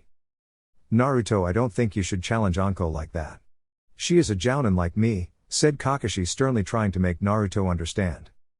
Nisan, I know that I am no match for Anko-san right now, but I want to prove it to her that I am not worthless and you train me well, said Naruto with determination in his voice. Meanwhile, Anko was impressed with Naruto's answer. He not only admitted that he was weaker than her and wanted to fight her for the right reasons. Fine then, don't complain when she breaks your bones, said Kakashi tiredly. Thanks Nisan, said Naruto gratefully. Oi brat, since you are honest and not arrogant, let's make a bet, suggested Anko. What's the bet, Anko-san? Asked Naruto. You fight with me, and if you are able to hold against me for even 5 minutes, then I'll teach you something useful, said Anko seriously. That's acceptable, but what happens if you win? Asked Naruto suspiciously. Then you owe me a treat, said Anko with a dreamy look in her eyes, thinking defeating Naruto would just be a piece of cake. Oh, please, it isn't what I think it is, thought Kakashi fearfully. May I ask what this treat may be, Anko-san? Asked Naruto. Dengo, yelled Anko, pumping her fists in the air. Shit, what have I gotten myself into? Thought Naruto. Everyone in Konoha knew about Anko's fetish for Dengo. It was even more than Naruto's love for ramen. I told you, Adaru. Well, it's your funeral, thought Kakashi. Alright, the rules are quite simple. You can use anything you want. Ninjutsu, genjutsu, taijutsu, all is fair. The spar will continue for 5 minutes until one gives up or loses. No serious damage is to be done to the opponent, it is a friendly spar. Explained Kakashi in a monotone voice. Gee, thanks for that, Robo-Cyclops, said Anko, and even Kakashi was a little irritated by the name given to him. Naruto, come with me for a minute, said Kakashi, and walked a little away from Anko. Naruto followed Kakashi, and soon after they were a little distance away from Anko, Kakashi stopped. Naruto, you should not use any shadow clones or your Sharingan in this spar. The Sharingan I need not explain why you are not allowed to use, but for shadow clones I want to see your hand-to-hand combat skills without your clones, and it would be best to keep some of your abilities hidden. The shadow clone is a forbidden technique, and I don't think it will be right to show it to Anko at this time. Do you understand? Asked Kakashi. I understand, Nisan, and I won't let you down, said Naruto confidently. I have no doubt about that, said Kakashi proudly, and patted Naruto on the back. Naruto walked up towards Anko and got into his fighting stance. Let's do this, said Anko loudly. She immediately threw a kunai towards Naruto at a very fast speed. Thinking it to be just a simple attack, Naruto just decided to duck from the kunai's attack, but was surprised when Anko appeared before him in an instant and punched him hard in the face, sending him crashing towards a few feet away. Damn, the kunai was just a diversion which she used to distract my attention and sneaked up on me so quickly. She's fast, thought Naruto, wiping some blood coming from his nose. Had enough, Gaki, teased Anko. I am just getting started, said Naruto with an evil smile. Ha, he's got no skills and he's cocky, thought Anko overconfidently. She then rushed towards Naruto, intending to finish the spar, and attempted to send a right cross into his cheek. What happened next caught her completely by surprise. Naruto ducked her punch and twisted her body, swatting her punch up and away. He then gave a strong punch to her torso. Anko suffered quite a painful blow and coughed up some blood. Yet before she could even process that, he drove his palm into her chin, knocking her to the ground with a spray of blood coming out of her mouth as her teeth cut into her own tongue. Interesting, he seems to be able to read her moves to some extent even without the Sharingan, thought Kakashi with a little pride. Why you'll pay for that, brat, said Anko, and spat some blood out of her mouth. She then went through hand signs quickly and executed her jutsu. Katen, Gokakyu no Jutsu, fire style, fireball jutsu. Anko gathered a large amount of chakra and executed a large fireball towards Naruto. The fireball was enormous in size and its flames were very hot and were burning everything in its way, and was speedily rushing towards Naruto, who had started performing his own hand signs with great speed. Suiten, Suijin Heki, water release, water encampment wall. A giant wall of water surrounded Naruto from all sides and impacted with the fireball with equal force. At first both techniques seemed to be at equal strength, but soon the fireball seemed to become smaller and after a few moments it disappeared with only steam surrounding the entire area. Damn, what is this kid? He created water from nothing. There isn't even a water source nearby, how the hell could he do that? Thought Anko in amazement. She then quickly disappeared from Naruto's view with the intent of forming a new strategy. Meanwhile Naruto was searching for Anko and was trying to locate her chakra through his sensor ability, and after a few moments he found her chakra coming from a nearby tree. Got you, thought Naruto, and rushed towards Anko's position. He then immediately attacked Anko and attempted to kick Anko's feet, trying to make her lose balance, but she jumped upwards in the air and attempted to give him a strong kick on his head, but he was able to dodge at the last moment. They then engaged in a fierce battle of taijutsu, trading kicks and punches with each other. It was mostly Anko attacking and Naruto dodging her attacks with good speed. Damn, her taijutsu is impressive and she hits damn hard, thought Naruto, noticing some bruises over his body. This kid is something else, though I am not going all out, but still he is strong. Thought Anko. Naruto decided that he was no match for Anko in taijutsu, so he decided to go with his strength, which was ninjutsu. He then performed a quick set of hand signs. Fuuten Daitapa, wind release, great breakthrough jutsu. What? Thought a shocked Anko, but before she could evade the attack a large gust of wind collided with her and sent her crashing into a nearby tree, where she crashed with a loud thud. Deciding not to give Anko any more time, Naruto performed another set of hand signs and gathered a large amount of chakra in his lungs. Kaden, Gokakyu no Jutsu Fire Style, Fireball Jutsu. A large fireball rushed towards Anko and engulfed her in flames and burned everything surrounding her position to ashes. Maybe I overdid it a little, thought Naruto tiredly, but just as he was able to call Kakashi he heard something from behind his position. Seen Ayashu hidden shadow snake hands.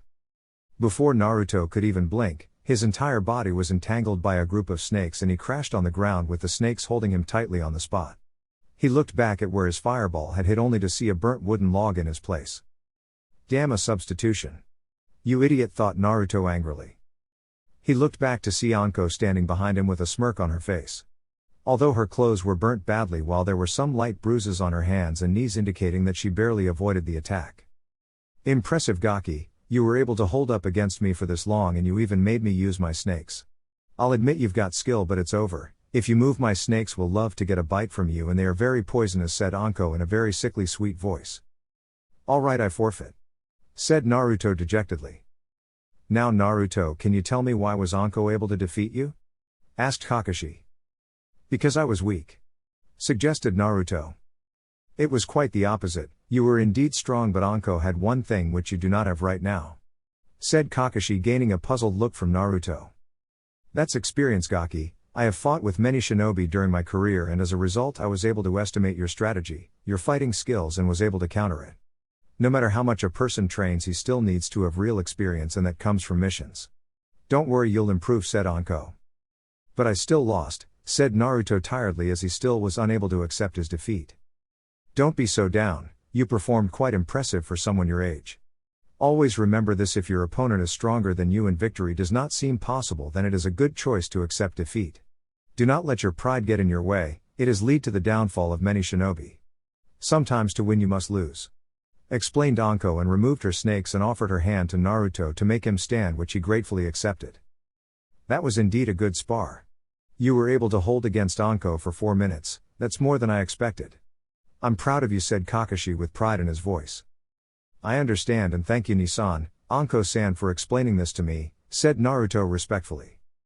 Now Kakashi, how does he know such jutsus, and what the hell did you teach this boy? Don't you think he is too young to learn this much at his age?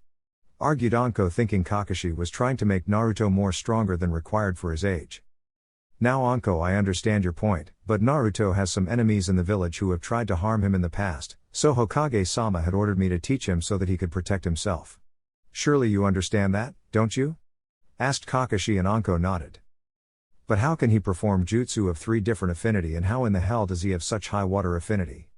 Asked Anko curiously, as she was thoroughly impressed with Naruto's abilities. Kakashi then explained Naruto having 4 affinities and the training he has gone through till now. Anko whistled on hearing this. You are indeed interesting, Gaki. Well, as you perform so well and are not arrogant about your ability, I'll teach you a thing or two, said Anko, shocking both Kakashi and Anko.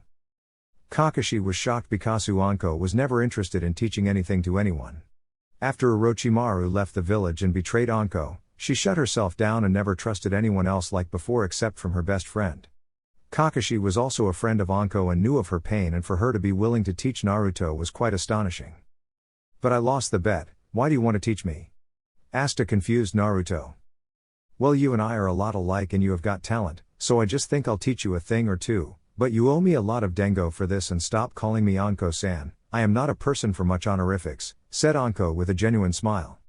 In truth, she cared for Naruto but was just unable to express it, and so this was her chance and she decided to take it. Thanks Anko-chan, said Naruto with a true smile. Anko-chan, huh? You have good taste, Gaki. I might even like you, Naruto-kun, teased Anko while whispering in Naruto's ear, getting a light blush on Naruto's face as Anko sure was beautiful and her ways of seduction were quite impressive. Meanwhile, Kakashi was giggling on seeing the entire scene between Anko and Naruto, but in truth he knew that Anko was just teasing Naruto. Now you do owe me some dengo. Don't you? Asked Anko menacingly with a dark aura in her voice, and Naruto nodded immediately. Of course, Anko-chan, Kakashi-ni-san would like to come with us? Asked Naruto pleadingly, hoping Kakashi would come to pay for Anko's huge dengo bill. Oh, you are not getting me this time, Naruto thought Kakashi mischievously. Sorry Ataru, I have got some work with Hokage-sama, see you later, said Kakashi and disappeared in a puff of smoke before Naruto could retort. Naruto turned around to find Anko impatiently tapping her feet on the ground. Damn you, Nisan, you cheeky bastard, thought Naruto with anime tears dropping from his eyes on losing his precious pocket money. Flashback end. Needless to say, Naruto got along very well with Anko. She was able to get him to open up and not remain secluded from others.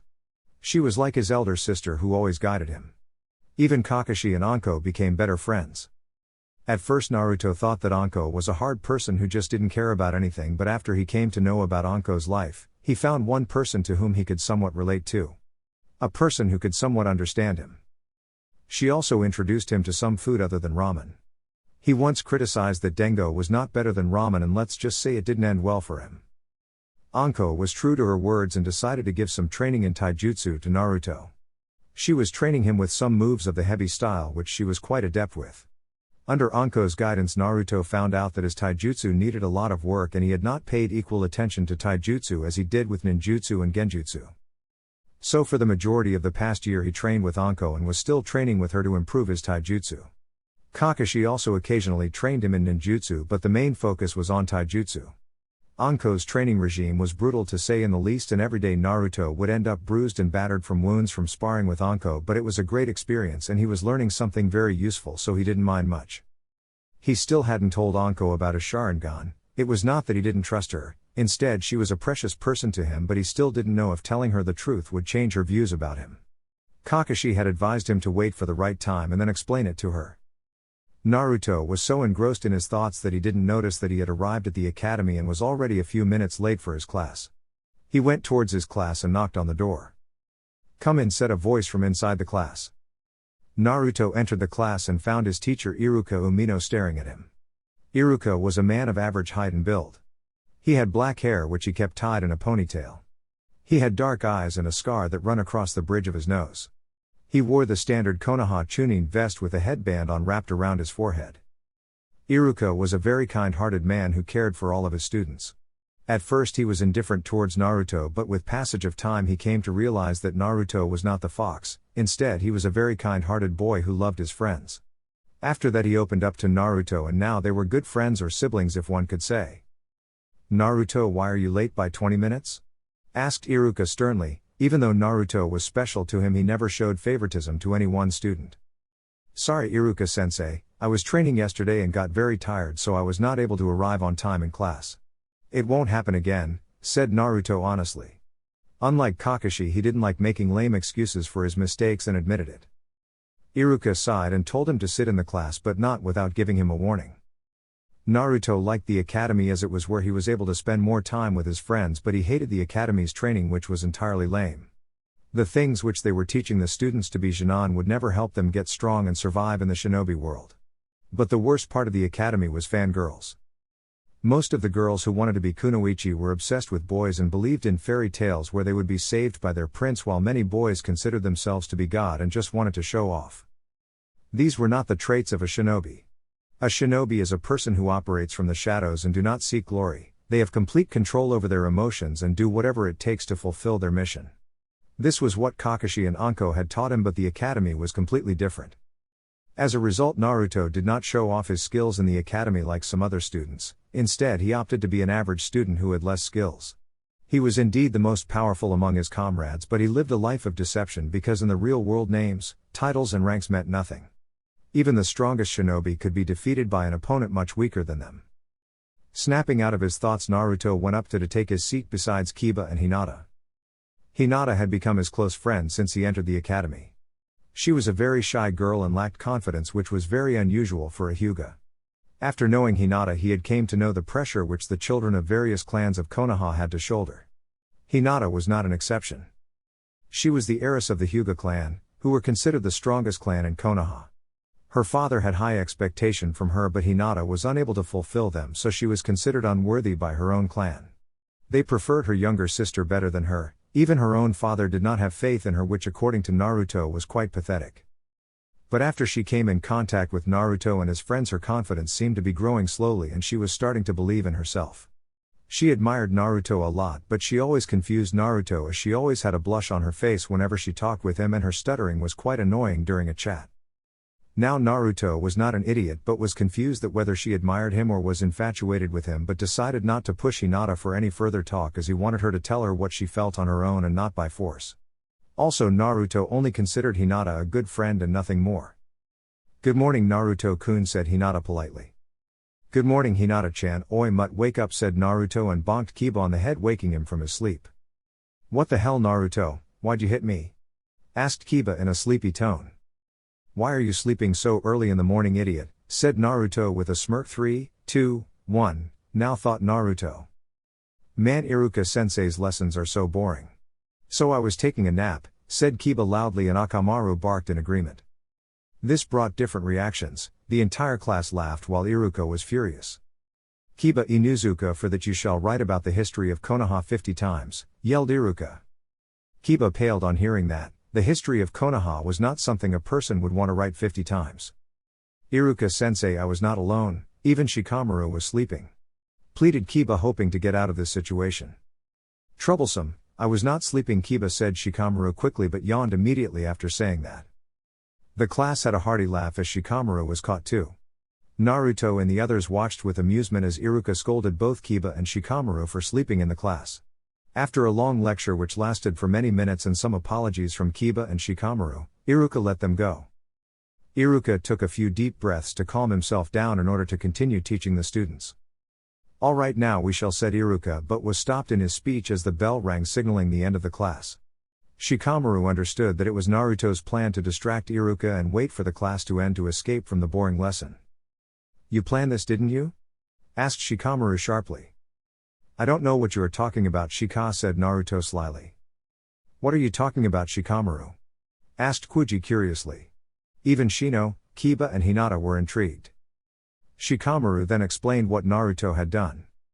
"Naruto-kun, that was mean," said Hinata, but still had a slight smile on her face. "You tricked me," yelled Kiba. "I try my best," said Naruto with a smirk. "Troublesome blonde," said Shikamaru, but was bonked on the head courtesy of a pissed Ino. "What was that, Shika?" asked Ino menacingly. "Troublesome," muttered Shikamaru. "Thanks, Ino, nice hit," said Naruto laughingly. "You bet, Naruto," said Ino and exchanged a high five with him. Ino was also one of Naruto's best friends and he liked her a lot. Her loud personality and brash attitude were quite interesting. However, they still had some differences. The main difference was her mad infatuation with Sasuke Uchiha, but despite everything she was his good friend. Kuji laughed on watching the entire incident while Shino had a smirk on his face. The only people in the room who were not interested in seeing the group of friends were Sasuke Uchiha and Sakura Haruno. Naruto had tried to befriend Sasuke in the past, but Sasuke was not interested. He considered himself greater than the others and looked down upon anyone whom he didn't consider a challenge. Sasuke was mad about getting power and achieving it through any means necessary. He brooded all day and did not socialize with anyone. He didn't even look at his fangirls who worshipped him like a divine god. A part of Naruto hated Sasuke with passion. Sasuke was the golden boy of the village. Almost all the villagers practically worshipped him just because he was the last of his clan, which in fact was not entirely true. But still, even after being shown so much care and affection, Sasuke berated others whom he did not consider worthy of his time. This seemed to make Naruto hate Sasuke more. All in all, Sasuke was a stuck-up prick who considered himself greater than the others just because he was an Uchiha. Naruto tried to talk to Sasuke sometimes, but after a few tries gave up on him as he was a lost cause. Sakura, on the other hand, was just book smart but was probably the greatest fangirl of Sasuke. She practically worshipped the ground on which Sasuke walked, and berated others and praised Sasuke for almost everything. Due to this, Naruto stayed away from Sakura as she was annoying. Even Ino's fangirl tendencies paled in comparison to Sakura. Sure, Ino was mad about Sasuke, but she did not berate other people as much as Sakura, and she never berated Naruto or any of her own friends. So according to Naruto, Sakura was just an annoying girl who practically had no skills as a ninja and was not fit to be a shinobi. The rest of the day passed with the group of friends undertaking the kunai and shuriken tests meant to test their accuracy with weapons. Kiba was able to hit 8 out of 10 kunai targets, while Shino hit 7 targets. Shikamaru and Kuji were also able to hit 7 targets each, while Ino and Hinata managed to hit 6 out of 10 targets. Sasuke was able to hit every single target, which earned him a rather annoying cheering from his fangirls. Most of his fangirls were civilians who had no idea who Sasuke Uchiha really was. If they knew, they wouldn't have even spared him a glance. Sakura performed the worst out of all students, with only managing to hit 4 targets out of 10. When it was Naruto's turn, he decided to hold back his true skills. In truth, he could hit each and every target, but that would mean showing off his ability, and a shinobi should never show his cards until necessary, and showing off in front of a bunch of academy students was not Naruto's style. So he only hit 8 targets out of the 10 kunai targets. Alright class, now we are going to have a taijutsu spar between students. The spar will continue until one opponent gives up or is knocked out. Any questions? Asked Iruka, but no questions were asked. The first few matches were between a bunch of civilian kids, and as such it was more like street fighting. Kiba and Shino had to face each other. At first they appeared to be even, but slowly within a few minutes of fighting, Shino started to get tired and Kiba slipped into his defense and knocked him out, and which led to him winning the match. Ino sparred with a civilian boy and was able to defeat him easily. The match between Shikamaru and Kuji was quite amusing. Everyone was expecting a good fight between the two best friends, but were disappointed when Shikamaru just gave up, saying it was too troublesome to defeat Kuji, which earned him a beating from Ino and a long lecture from Iruka.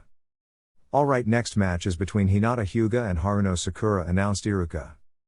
After hearing the announcement, Sakura seemed to be confident while Hinata looked nervous. "Ha, this is my chance to prove myself to Sasuke-kun," thought Sakura with a dreamy look in her eyes. Meanwhile, Hinata was not all that confident. Seeing her worried face, Naruto went towards her and put a hand on her shoulder.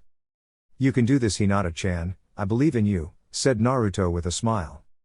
Hinata's eyes widened on hearing that. The boy she admired believed in him. "I won't let Naruto-kun down, I will win this fight," thought Hinata with determination. "Go Hinata, kick forehead's ass," yelled Ino, while the others gave Hinata a thumbs up while Shino gave her a brief nod of encouragement. Seeing all her friends' faith in her brought tears in Hinata's eyes. She got the thing she wanted in her life most, recognition and to be acknowledged. These were her true friends and she won't let their trust go in vain. Iruka signaled the start of the match. Sakura rushed towards Hinata blindly and attempted to give a kick at Hinata's face. Hinata easily caught Sakura's leg and with a quick motion gave a punch to Sakura's chest, and then she quickly gave a leg sweep to Sakura's right leg, making her lose balance and fall on the ground. She then gave a quick series of gentle fist punches and sealed a majority of Sakura's tenketsu. The entire crowd of students were shocked on seeing Hinata's fierce battle. Every time Hinata had a spar with someone, she would lack confidence and would make a mistake and lose easily, but this time she was fighting as if she was a true shinobi. Naruto smiled on seeing Hinata's fight. He knew Hinata wanted to be acknowledged and for people to believe in her. And who be better than her friends, so he just did what was best for his friend, and the others did the same. Sakura found herself in a new world of pain. She had expected to win against Hinata as she considered her weak, but was surprised when she was defeated so easily and was beaten mercilessly by a girl who everyone thought is weak. "Sakura-san, I have sealed of your tenketsu. I would advise you to quit as you are unable to fight," said Hinata with a polite yet stern tone in her voice. Sakura dejectedly accepted her defeat and went back towards her place while limping all the way. You did great, Hinata-chan, said Naruto, but was surprised when he was enveloped in a tight hug by Hinata. Thank you for believing in me, Naruto-kun. Thank you everyone, said Hinata happily. Way to go, Hinata, yelled Kiba, with Akamaru barking in agreement. All the others congratulated Hinata, with Ino being the loudest person to praise her for defeating Sakura. Iruka smiled on seeing the entire interaction between his students. It seems I was wrong about you, Naruto. Hokage-sama was right, the will of fire burns brightly in all of you. Thought Iruka proudly. Alright, today's last match is between Naruto Hatake and Sasuke Uchiha, announced Iruka. The entire crowd went silent but soon erupted into a cheering for Sasuke, the most coming from Sakura. Oi Naruto, kick that team's ass, said Kiba. Good luck, Naruto-kun, said Hinata with a warm smile. Troublesome, I know you'll win, said Shikamaru, while Kuji and Shino nodded. Naruto, good luck, but please don't hurt Sasuke-kun, said Ino in a low voice so that no one else could hear. I understand, Ino-chan, and thank you, said Naruto with a kind smile. Ino blinked in surprise on hearing being called Chan and got a blush on her face. Well, he's not that bad, thought Ino with a blush. Naruto and Sasuke stood in front of each other waiting for Iruka's signal to start the spar. Naruto seemed to be stoic as ever, his emotions being hidden behind his mask, while Sasuke seemed to be confident of himself. Iruka gave the signal indicating the start of the spar, but even after a few moments Naruto hadn't moved from his position and was standing with his hands in his pockets as if he was mocking Sasuke. What's the matter, Dobi, you scared of facing me? Asked Sasuke in a mocking tone. Naruto gave no reaction and stood stoically in front of Sasuke. Kakashi had taught him that the best way to win a fight was to make sure your opponent gets distracted. Naruto knew about Sasuke. He knew Sasuke was strong, but his arrogance was his weakest point, and by playing with his ego he was making sure that Sasuke loses his cool. With the spectators. Shika, why is Naruto just standing there? Asked Ino in confusion. Psychological warfare, stated Shikamaru. What? Asked Ino even more confusedly. All the others were also interested in hearing Shikamaru's answer. Troublesome blondes, Naruto likes to plays with his opponent's emotions rather than charge and head on. I noticed this while we played shogi, said Shikamaru. As if he could defeat my Sasuke-kun with such cheap trick. Screeched Sakura.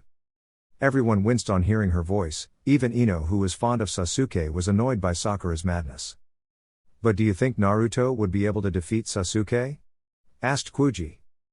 Naruto is a way more powerful than he lets on, said Shino for the first time. How so? Asked Kiba. You'll see, besides it's too troublesome to explain, said Shikamaru. Lazy ass Naras, thought everyone at the same time. With Naruto. Naruto was waiting for Sasuke to start his attack. Meanwhile, Sasuke was getting impatient with Naruto's non-responsiveness and decided to provoke him a little. Looks like your loser friends were wrong to trust a dobi like you. Mocked Sasuke, and the reaction he got from Naruto satisfied him. Naruto's eyes hardened on hearing that. He could tolerate his insult to some extent, but no one ever insults his friends and walks away with it. I wanted to hold back Sasuke, but you leave me no choice. Thought Naruto. Before anyone could even blink, Naruto rushed towards Sasuke at tremendous speed and slammed his fist in Sasuke's gut. Sasuke felt the air knocked out of his lungs. He wasn't even able to see Naruto's moves. Naruto then gave a harsh kick to Sasuke's face and sent him flying few feet back. All the people watching the fight were stunned to see the best student in the class being beaten like a dog, and it seemed that Naruto wasn't even trying. Naruto baka, stop trying to cheat and hurt Sasuke-kun, screeched Sakura in Sasuke's favor. Everybody just wondered how stupid could she be. Kill her, make her feel pain, said a voice inside Naruto's mind, shocking him. Naruto realized that it must have been the Kyuubi, but now was not the time to think about it. Sakura, shut up, you're annoying, said Naruto in an icy tone, sending shivers up everyone watching the fight. Sakura was frozen with fear as Naruto's cold blue eyes looked at her. His small killing intent was making things worse for her. Is this your power, Naruto? Thought all his friends and Iruka in unison. Don't forget about me, yelled Sasuke angrily and attempted to send a right hook towards Naruto. With great speed, Naruto sidestepped from Sasuke's attack. He then grabbed Sasuke's arm and twisted it, making Sasuke wince in pain. Looks like Anko's training paid off, thought Naruto with a smirk. Shinobi Rule 25. A ninja must always keep his emotions in check. If emotions are not controlled, they will lead to your downfall, Sasuke said Naruto mockingly with a mild laugh. Sasuke yanked his arm away from Naruto. He then tried to give a leg sweep to Naruto, but Naruto back-flipped away gracefully. Why do you hesitate? You're pathetic, said the voice again from Naruto's mind. Shut up, you damn fox, yelled Naruto in his mind. Sasuke and Naruto then engaged with each other in fierce taijutsu battle for the next few minutes. Sasuke was giving everything he got, but Naruto was just avoiding his attacks like a snake. It was as if he had no bones in his body. The entire class as well as Iruka was stunned on seeing what was happening. The best student in the class, who was considered a prodigy of his generation, was being demolished by Naruto. You're weak, doesn't he make your blood boil? Answer me, yelled the voice again. Naruto was getting frustrated. For the last few minutes he was fighting Sasuke and the fox was annoying him a lot, trying to make him more angry. Yes, now shut up, yelled Naruto. You will bow before me, you insolent brat, now watch my power, said the voice. Naruto was trying his best to control his anger. He was feeling a surge of power through his body. Every fiber in his body was itching to kill Sasuke. It was like the fox's bloodlust was affecting him. You listen to me, you damn fox, I won't let you control me, now go back to where you came from, yelled Naruto with determination. Fool, soon, very soon you will fall, said the voice with malice in its voice. Sasuke jumped in and tried to give a hard kick on Naruto's head, but Naruto brought both his hands up and blocked his attack. He then grabbed Sasuke's leg and swinged him in the air and threw him to the ground like a rag doll. Why am I so weak? Thought Sasuke, noticing the bruise all over his body. Is that all? Asked Naruto angrily. Everyone was startled by this new Naruto. Gone was the kind boy, in his place was an entire new person. You are weak, you overestimate your own ability without having any idea of my own. You consider yourself superior than the others just because you are an Uchiha. You are pathetic, Sasuke, and you do not have strength, nor do you know the meaning of true strength, said Naruto in a demonic voice and kicked Sasuke in his jewels. Every male winced on seeing the kick connect with Sasuke jewels. Every person was frightened of this new Naruto, who had an evil aura coming from his body. Some kids had already fallen unconscious while the others were barely staying awake. Iruka was also frozen in his spot. He wanted to stop the fight, but Naruto's voice had frozen him to his spot. It was the same fear that he had experienced during the Kyuubi attack that he was facing now. No, Naruto is not the fox, he is different, I have faith in him, thought Iruka with determination. Naruto, please stop, yelled Ino. Ino's voice brought Naruto out of his daze. What was I doing? I was getting influenced by the fox. I will not let it get what it wants, thought Naruto with determination on realizing his mistake. Meanwhile, Sasuke was in intense pain. His entire body was hurting from the various hits which he received from Naruto. It's the same as it was with Itachi. Why am I weak and pathetic? Thought Sasuke, thinking of how his brother had demolished his clan and how helpless he was on that night. Let's finish this, team, said Naruto. Naruto then rushed towards Sasuke with intense speed. Sasuke saw Naruto approaching and tried to give a kick at Naruto's chest, but Naruto ducked under it. He then gave a swift and powerful kick to Sasuke's chin, launching him in the air. Naruto quickly jumped afterwards and appeared directly beneath Sasuke. Naruto twisted his body around, driving a kick towards Sasuke's side. Sasuke was barely able to block it, but Naruto just used it to increase his momentum as he spun the other way. His punch hit Sasuke brutally in the chest, knocking him back towards the ground. Naruto fell with him, subjecting Sasuke to a brutal series of mid-air kicks. It ended with him burying his foot into Sasuke's stomach. At the same moment, the Uchiha hit the ground with enough force to form a few small cracks. Sasuke coughed up blood, and then became unconscious. It's over, said Naruto on seeing Sasuke's condition. Winner Naruto Hatake, said a stunned Iruka, and then rushed forward to check on Sasuke. There was absolute silence. No one was able to believe that their prodigy Sasuke Uchiha, of the great Uchiha clan, had just been beaten mercilessly. There were mix of reactions among the students. Sasuke's fangirls were livid at Naruto for hurting and defeating Sasuke, but after seeing what Naruto did, decided to keep their mouths shut for their own safety. Even Sakura did not screech at Naruto, instead she was terrified of him. Some of the kids were amazed by Naruto's strength and couldn't help but wonder on how strong Naruto truly was. Amazing, said Hinata in awe. Way to go, Naruto, nice work on kicking that team's ass, yelled Kiba, punching his fist in the air, which was followed by a cheerful bark from Akamaru. Troublesome, muttered Shikamaru, but had a small smile on his face. How much were you holding back, Naruto? thought Shikamaru.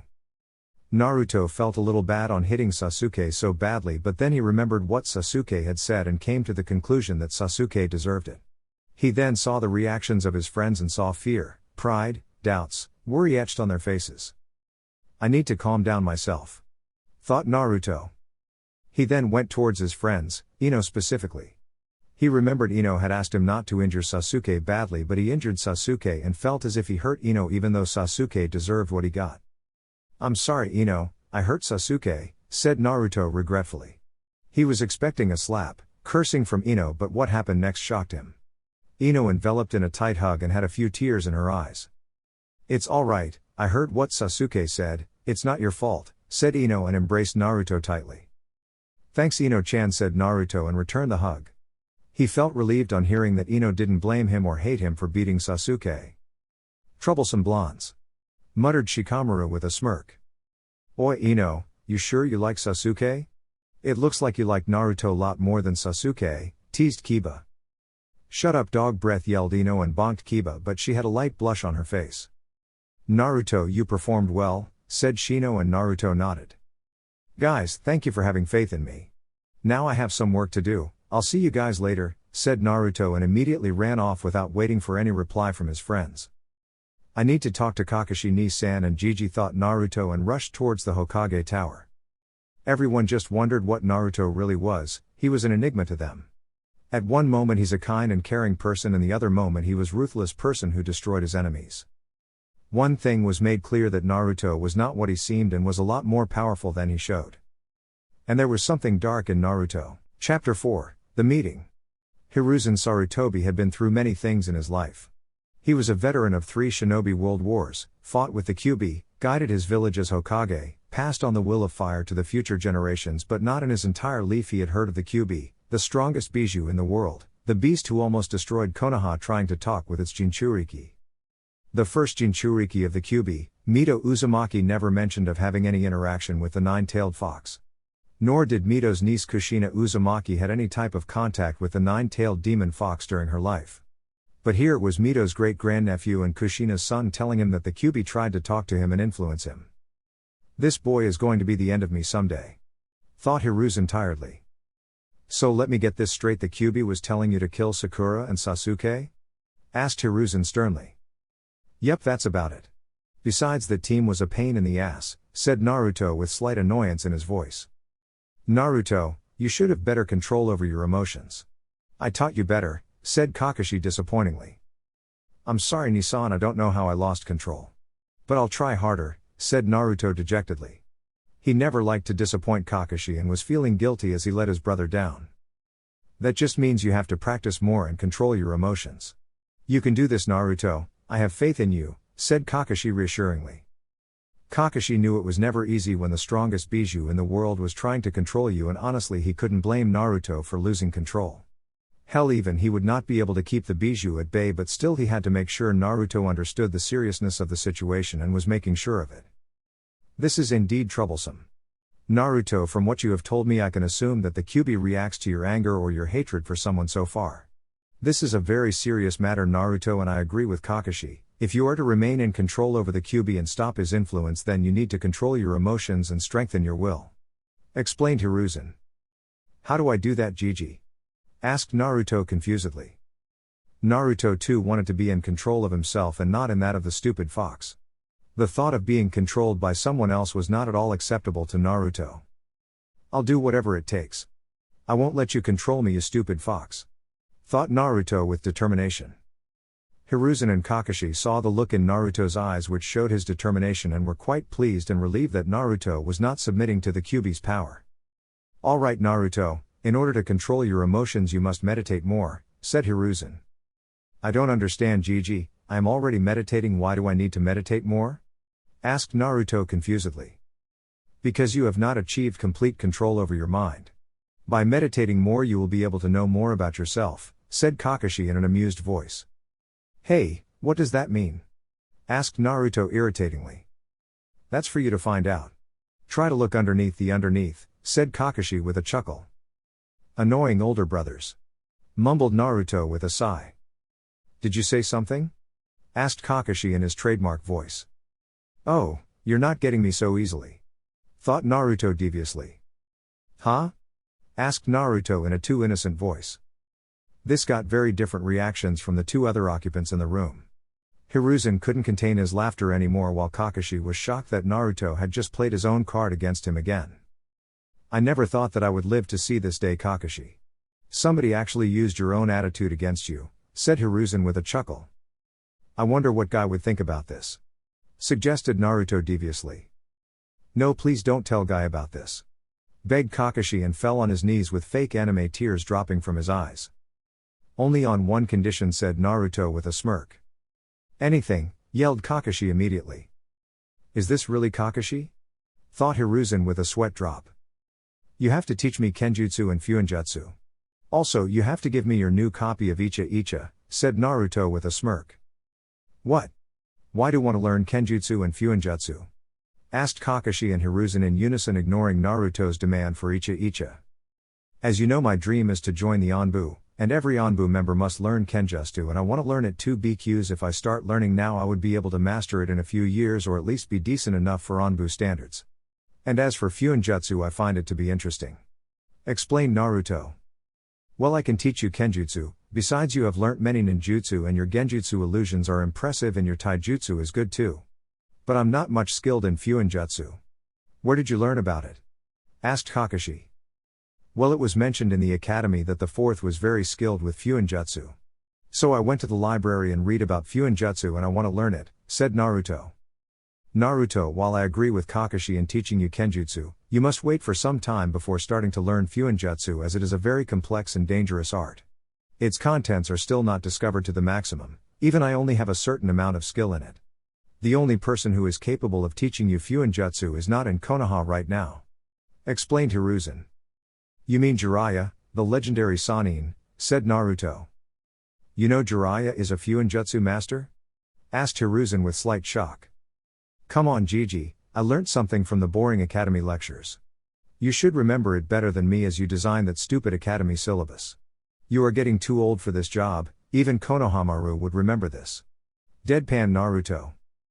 Hiruzen's eyebrows twitched a bit on hearing the remark but did not comment, while Kakashi snickered a bit but remained silent after seeing Hiruzen narrow his eyes at him. Alright, now go and meditate or do whatever you want, said Hiruzen irritatingly. See ya, Gramps. Nissan, I asked for a book, didn't I? Said Naruto deviously. No, please, not my Uchiha, I haven't even read it yet. Whined Kakashi. I just remember I had seen a weirdo in a green suit a few days ago. I think I'll visit him, suggested Naruto with a smirk. Fine, but this is not over, said Kakashi angrily and handed Naruto the book. I never said it was, said Naruto with a smirk. Personally, I have no interest in your book, Nissan, but it is quite amusing to harass you, thought Naruto deviously. I like you, brat. You are a true kitsune, said the Kyuubi with an evil chuckle. Can't you just leave me alone? Asked Naruto tiredly. Nope, said Kyuubi amusedly. Why do I even ask? Thought Naruto. That's because you are stupid, said Kyuubi and roared with laughter which was full of malice. I'm out of here, said Naruto. Alright, I'll see you soon, Gigi, said Naruto and opened the door of the office to leave. Naruto, I just wanted to tell you that Konohamaru wanted to meet you, said Hiruzen. Alright, I'll spend some time with him after the academy tomorrow, said Naruto and left the office, leaving an amused Hiruzen and a whining Kakashi in the office. I wonder what that shrimp is up to, thought Naruto with a smile etching on his face. Flashback, a few months ago. It was a nice evening in Konoha. The sun was about to set.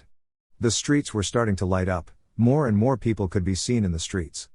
The shinobi were patrolling the village while the civilians were doing their regular activities. All in all, it was a very peaceful regular day in the village hidden in the leaves. Naruto was returning to his home after completing his training in the Forest of Death. It was his routine of completing his training after the academy. He trained every day in nin, gen and taijutsu and was pretty much tired by the end of the day. This day was not an exception. Walking through the streets, he noticed some hateful glares directed towards him. I wonder when they will realize that I'm not that damn fox, thought Naruto with frustration. He was so engrossed in his thoughts that he did not notice a small blur approaching towards him. When Naruto realized there was someone heading towards him, it was too late as the person collided with him and they both fell on the ground with the person on top of Naruto. When Naruto got a look at the person, he noticed it was a 5 to 6-year-old boy. He wore a yellow t-shirt and brown shorts. He had spiky brown hair and black eyes, and the boy was looking at Naruto angrily. "Hey, watch where you're going," yelled the kid. "Duh," says the person who crashed with me. Thought Naruto sarcastically. "Kid, you alright?" asked Naruto formally. Even if the kid was an idiot, he had to make sure he was alright. "Do you know who I am?" said the kid proudly. "Should I care?" sighed Naruto. "What?" asked the kid in shock. "Why should I care who you are?" asked Naruto irritatingly. "I'm Konohamaru Sarutobi, honorable grandson of the third Hokage and future god. I'm Hokage of Konoha," announced Konohamaru proudly, thinking Naruto would just bow before him like the others. "So?" asked a bemused Naruto, who was finding the entire situation quite funny. "What, but I'm the grandson," stuttered Konohamaru, but was stopped as Naruto got up and picked him up and stared at him. "I don't care if you are the grandson of the Hokage. Every person is known through their actions and beliefs and not by their ancestry, remember that. Also, the future Hokage wouldn't be so stupid to run into another person now, would he, Konohamaru?" asked Naruto sternly, but on the inside he was laughing his ass off on seeing the shocked expression on Konohamaru's face. Konohamaru could only nod dumbly as the older boy was not at all affected by his lineage and reprimanded him. As someone had said, "To each his own," said Naruto, and started walking away after giving a kind smile to Konohamaru. Konohamaru was quite amazed by Naruto. He saw him as Konohamaru and addressed him as such and not as the honorable grandson of the third Hokage like the rest of the village, and even though Naruto scolded him, he was happy that someone recognized him. "Ni-chan, what is your name?" shouted Konohamaru. "Naruto Hatake," replied Naruto and disappeared in the crowd. The villagers were quite horrified by thinking that the demon brat was trying to influence the Hokage's grandson, but did not do anything, fearing the wrath of the Hokage, but their opinion neither mattered to Naruto nor Konohamaru. Flashback end. Konohamaru had become quite close to Naruto after that meeting and used to visit him frequently. He was like the annoying little brother that everyone would like to dote on. He constantly pestered Naruto about various things, mostly about being a shinobi and his training. Naruto also enjoyed Konohamaru's company, and with time he grew attached to Konohamaru and now loved him like his own little brother.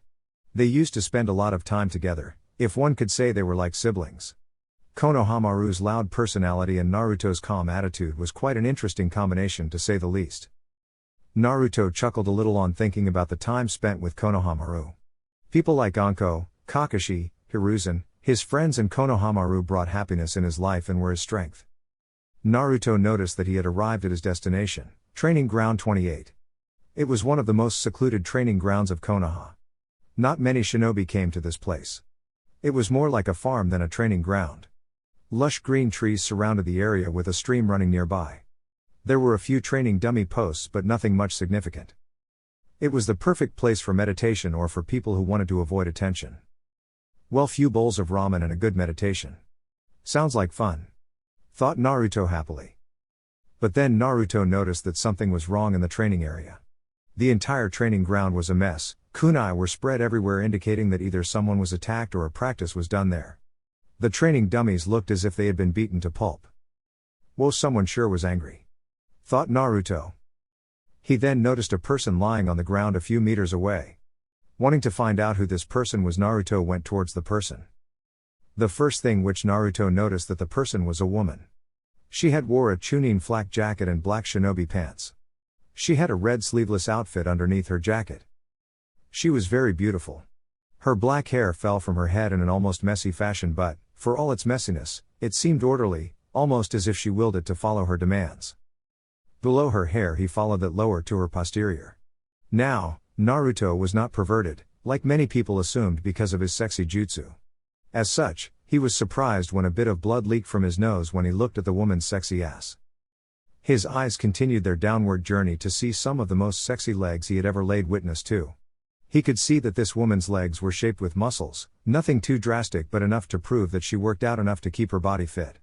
Her feet covered in sandals just like his own. She wears makeup consisting of red lipstick and purple eyeshadow. All in all, she looked like an angel. But there were also many things that were wrong. First of all, there was blood coming out of her fists. Her outfit was completely messed up with some cuts on various places. Her face had a tired expression and the dark circles around her eyes indicated that either she must have been deprived of sleep or was crying. Naruto assumed that it was the latter as her make was quite messed up, suggesting she must have been crying. Looking at the destroyed training dummies made all things clear that this woman must have destroyed them, and quite brutally. He then decided to help the woman. Well, I can't just leave her like this. Man, I wish I knew some medical ninjutsu, thought Naruto. He then stopped the bleeding from her knuckles with some bandages. He could not do anything about the bruises as he was not a medic, but still he checked her and found her vital signs to be stable. He then picked the woman and placed her in shade of a tree and went to bring some water for her from the nearby stream. After bringing some water for the woman, he sat beside her and started his meditation, deciding to wait for the woman to wake up as she definitely looked tired and distressed. Kakashi had once told him to not disturb women in their sleep. Naruto didn't listen to his advice and had once waked up Anko from her beauty sleep. He spent the rest of the day coiled up with snakes in Anko's little apartment. Damn, women are scary when they are pissed. No wonder Shikamaru says they are troublesome, thought Naruto with fear as he remembered the incident. He then started his meditation. Everything seemed to be much more peaceful around him. He could feel the cool air rubbing against his body, the peace provided by nature. He was now able to understand what Kakashi meant and was grateful to Hiruzen and Kakashi for that. Everything was going fine when suddenly he felt himself being dragged into his mindscape. Naruto found himself standing in front of a large sewer. The entire area was flooded with water, but the strange thing was the air leaked of killing intent. It was as if the entire air was full of feelings of malice and hatred. The walls surrounding the sewer were very dull. There were large gates in front of Naruto with a seal on it. All in all, it was a very depressing place. Looking behind the bars, he found himself being watched by a pair of blood-red eyes which seemed to look at him with pure hatred. He saw that these eyes belonged to a giant fox which was a few hundred feet tall and had 9 tails swinging wildly in the air. Recognizing who this person was, Naruto could just sigh. Why can't he just leave me alone for some time? Thought Naruto with frustration. The Kyuubi was sometimes as annoying as Sakura. The fox seemed to realize Naruto's boredom and took it as an insult, and soon 5 giant claws seemed to be coming out of the cage and heading towards Naruto, aiming to tear him off. Realizing the danger he was in, Naruto immediately jumped a few feet away and activated his Sharingan. Is that how you greet the person who has carried your sorry ass for 10 years, said Naruto bemusedly. Shut up, you idiot, I am the Kyuubi no Kitsune, the strongest bijou in the world, roared Kyuubi angrily. And yet you are sealed in a puny little human like a slave, retorted Naruto amusingly and started laughing loudly on seeing Kyuubi growl further and trying to kill him with his claws, but the seal seemed to stop it. The seal seems to be one of the most strongest seals if it is capable of stopping even Kyuubi, thought Naruto in amazement. If not for your bastard Yondaime and this seal, I would have killed you, ripped you apart and enjoyed hearing your screams till eternity, chuckled Kyuubi maliciously. You can try, said Naruto with a smirk. If this wasn't enough, you have those damned eyes, muttered Kyuubi, which went unnoticed by Naruto. What did you say? Asked Naruto suspiciously. Why the fuck should I tell you? Retorted Kyuubi bemusedly and laughed on seeing Naruto's eyes twitching a little. Listen, Kyuubi, you and I both didn't want this. You being sealed in a human and me bearing all the hatred because of all the shit you caused. I don't know why you attacked the hidden leaf, and personally I don't care, said Naruto tiredly. You don't? Asked a curious Kyuubi. There are a few reasons. First, some people deserved it, said Naruto a little angrily. Oh, is that so? Said Kyuubi with a devious chuckle. I like you, brat, thought Kyuubi proudly. But not all the people deserved your wrath, and second, you won't tell me even if I asked you. Explained Naruto. You are smarter than you look, said Kyuubi. Hey, shut up, you fuzzball, yelled Naruto a little childishly. Both Kyuubi and Naruto stared at each other for a few moments angrily. Both seemed to be pretty determined to not back down, but in the end Naruto averted his eyes while Kyuubi had a smirk on his face on getting his victory. Look, Kyuubi, at least bear with me for the time you are stuck with me, requested Naruto. Why should I do that? Asked Kyuubi arrogantly. Because it won't end well for you if you don't, said Naruto demonically with his Sharingan piercing in Kyuubi's eyes. For a brief moment Kyuubi was quite shaken by this new Naruto. He could see a younger version of Uchiha Madara in the masked man that subdued him. There was a lot of darkness in Naruto.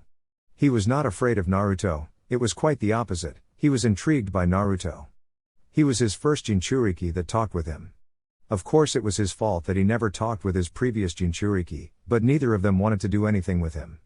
But Naruto was different. Even though he possessed the Sharingan that Kyuubi despised the most in the world, he was not arrogant nor did he consider Kyuubi as slave. Instead he wanted to compromise with him. There will come a person in the future, the one who would establish true peace in this world or destroy it completely. All of you tailed beasts will play an important role in this person's life. No matter how far you go, you all will always be together. This person will show you the right path and the meaning of true power. Until that time, wait for your destiny and the role you will play in it, my children. These were the words said by the Rikodo Sennin, the person who saved the world from the Jubi 10 tails, and became a god and the one who created the tailed beasts.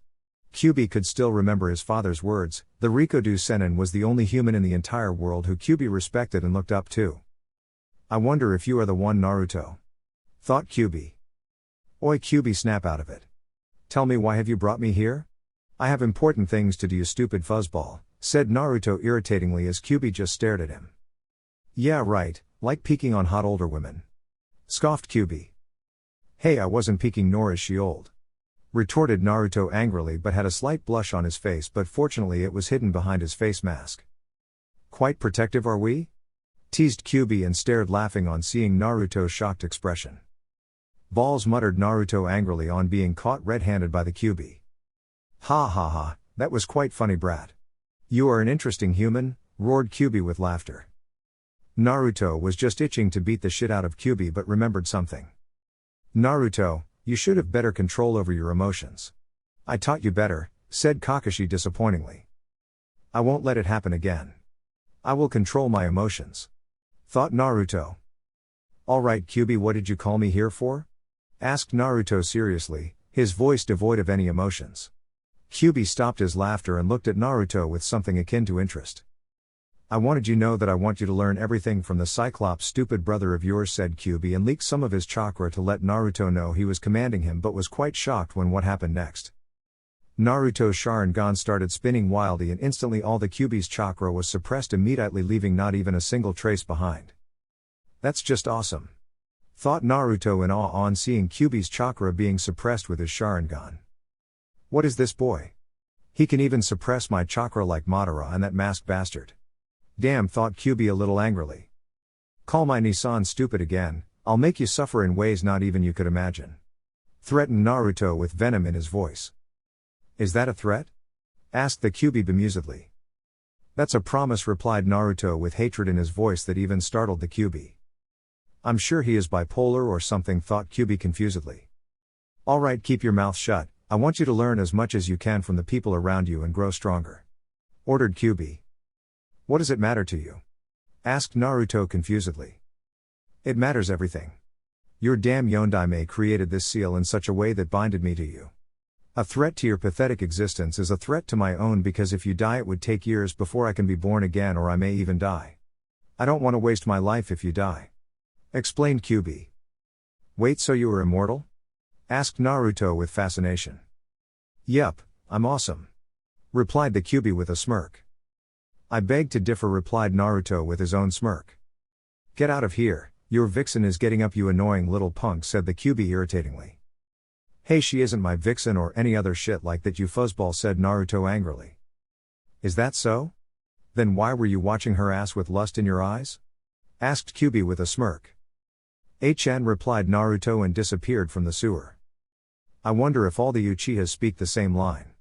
It would be interesting to stay with you, Naruto, thought the Kyuubi interestingly. Naruto slowly opened his eyes and saw nothing had changed in his surroundings during his talk with the Kyuubi. The kunoichi was still slowly opening her eyes. Seeing this, Naruto went towards her. You alright? Asked Naruto in a concerned voice. The kunoichi rubbed her eyes a few times before staring briefly at Naruto. Naruto was mesmerized by the women's eyes. They were very distinct ruby red colored eyes with two black rings withing them.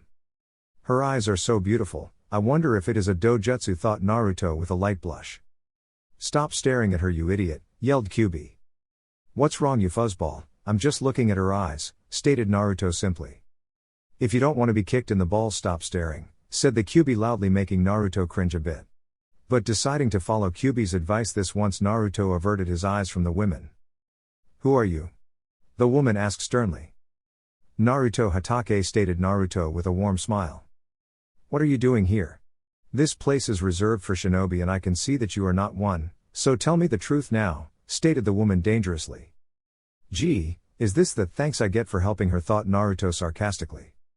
Yes, you are right, I am not a shinobi but an academy student, but I do have permission to come to this training ground, said Naruto. On whose authority? Asked the woman. Lord Hokage himself. If you don't believe me, ask him yourself. Now can you please stop your interrogation, said Naruto irritatingly. Go men, it's just that no one other than shinobi are allowed here, but I'll try to trust you and ask Lord Hokage about this, said the woman softly. Thank you, miss? Asked Naruto. Kurenai Yuhi, said the woman. Here Kurenai-san, I've stopped the bleeding from your knuckles as best as I could, but I can't do anything about the bruises as I'm not a medic. Gomen, said Naruto sincerely and offered her water, which she drank after giving Naruto a calculating gaze that it wouldn't end well for him if something was wrong, but nothing happened. Arigato Naruto-san, but I have a few questions for you? Said Kurenai.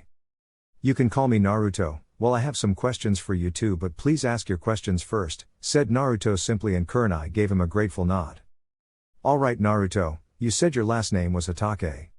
I know only one person in Konoha who is that last name and he doesn't have any blood relative alive now. Care to explain, said Kurenai.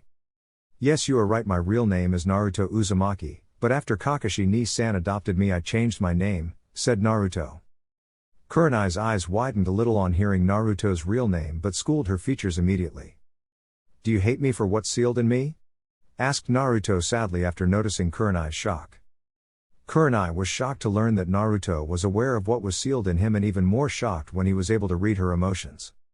No Naruto, I do not hate you, said Kurenai with a smile. Why? Asked Naruto suspiciously. I know the difference between a jailer and a prisoner and I have faith in the Yondaime's ability, and seeing that you helped me proves I was right. You are not what people think, said Kurenai, giving Naruto a warm smile. Naruto was happy to hear that there was at least another person in the village who saw him as Naruto and not the fox. Arigato Kurenai-san, said Naruto warmly. Call me Kurenai. Now I just wanted to know, what were you doing here? You were not peeping, were you? Asked Kurenai menacingly with a dark tone. No Kurenai, I just came here to meditate in order to relax. I swear I wasn't peeping on you, I didn't even know you were here. I just saw you injured and helped you, I didn't do anything perverted, said Naruto instantly. It's alright Naruto, relax, I think I can believe you are saying the truth, stated Kurenai with a smile. You believe me? But you don't even know me, said Naruto in confusion. Yes, I only met you now, but I find truth in what you are saying and you wouldn't lie to me, would you? Questioned Kurenai. No Kurenai, I am not lying and thanks for trusting me. Can I ask you a question? Asked Naruto. I'll answer your question only if I believe that it is in my power to answer that, said Kurenai firmly. Fair enough, why were you crying?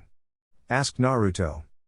Kurenai's eyes widened on hearing that Naruto had caught her so easily again. She then remembered how her life had went from better to worse. Kurenai had been living a normal life as a shinobi, that was until 6 months ago the Hokage had assigned her a specific mission. She was just a chunin of the village and was one of the best genjutsu specialists of Konoha. As a result, the Hokage had given her a mission of teaching Yakumo Kurama, the clan heir of the Kurama clan, to control her powers. The girl had enormous talent in genjutsu, which was even more than Kurenai, but the girl was mentally unstable. She had a dual personality that acted as a defense against any of her insecurities and was preventing her from controlling her powers and becoming a shinobi. Yakumo's instability was such that she had murdered her own parents by accident and was not even aware of it. Kurenai tried to help the girl in controlling her powers. Yakumo was a very kind-hearted girl, and over time Kurenai grew a lot closer to her and sometimes acted as her elder sister instead of her teacher, but despite all her efforts she failed. Yakumo's inner demon was highly unstable and as such was a threat to the village. As a result, the Kurama clan demanded Yakumo to be killed, but the Hokage refused that and instead decided to seal away Yakumo's power. He then gave Kurenai a top-secret mission to seal away Yakumo's power and thus ending her career in hopes of becoming a shinobi. Kurenai with a heavy heart sealed off Yakumo's power for the sake of the village and Yakumo herself. She took this burden of making Yakumo believe that she sealed away her power because she was jealous of her, which was entirely false, as she did not want Yakumo to hate the village.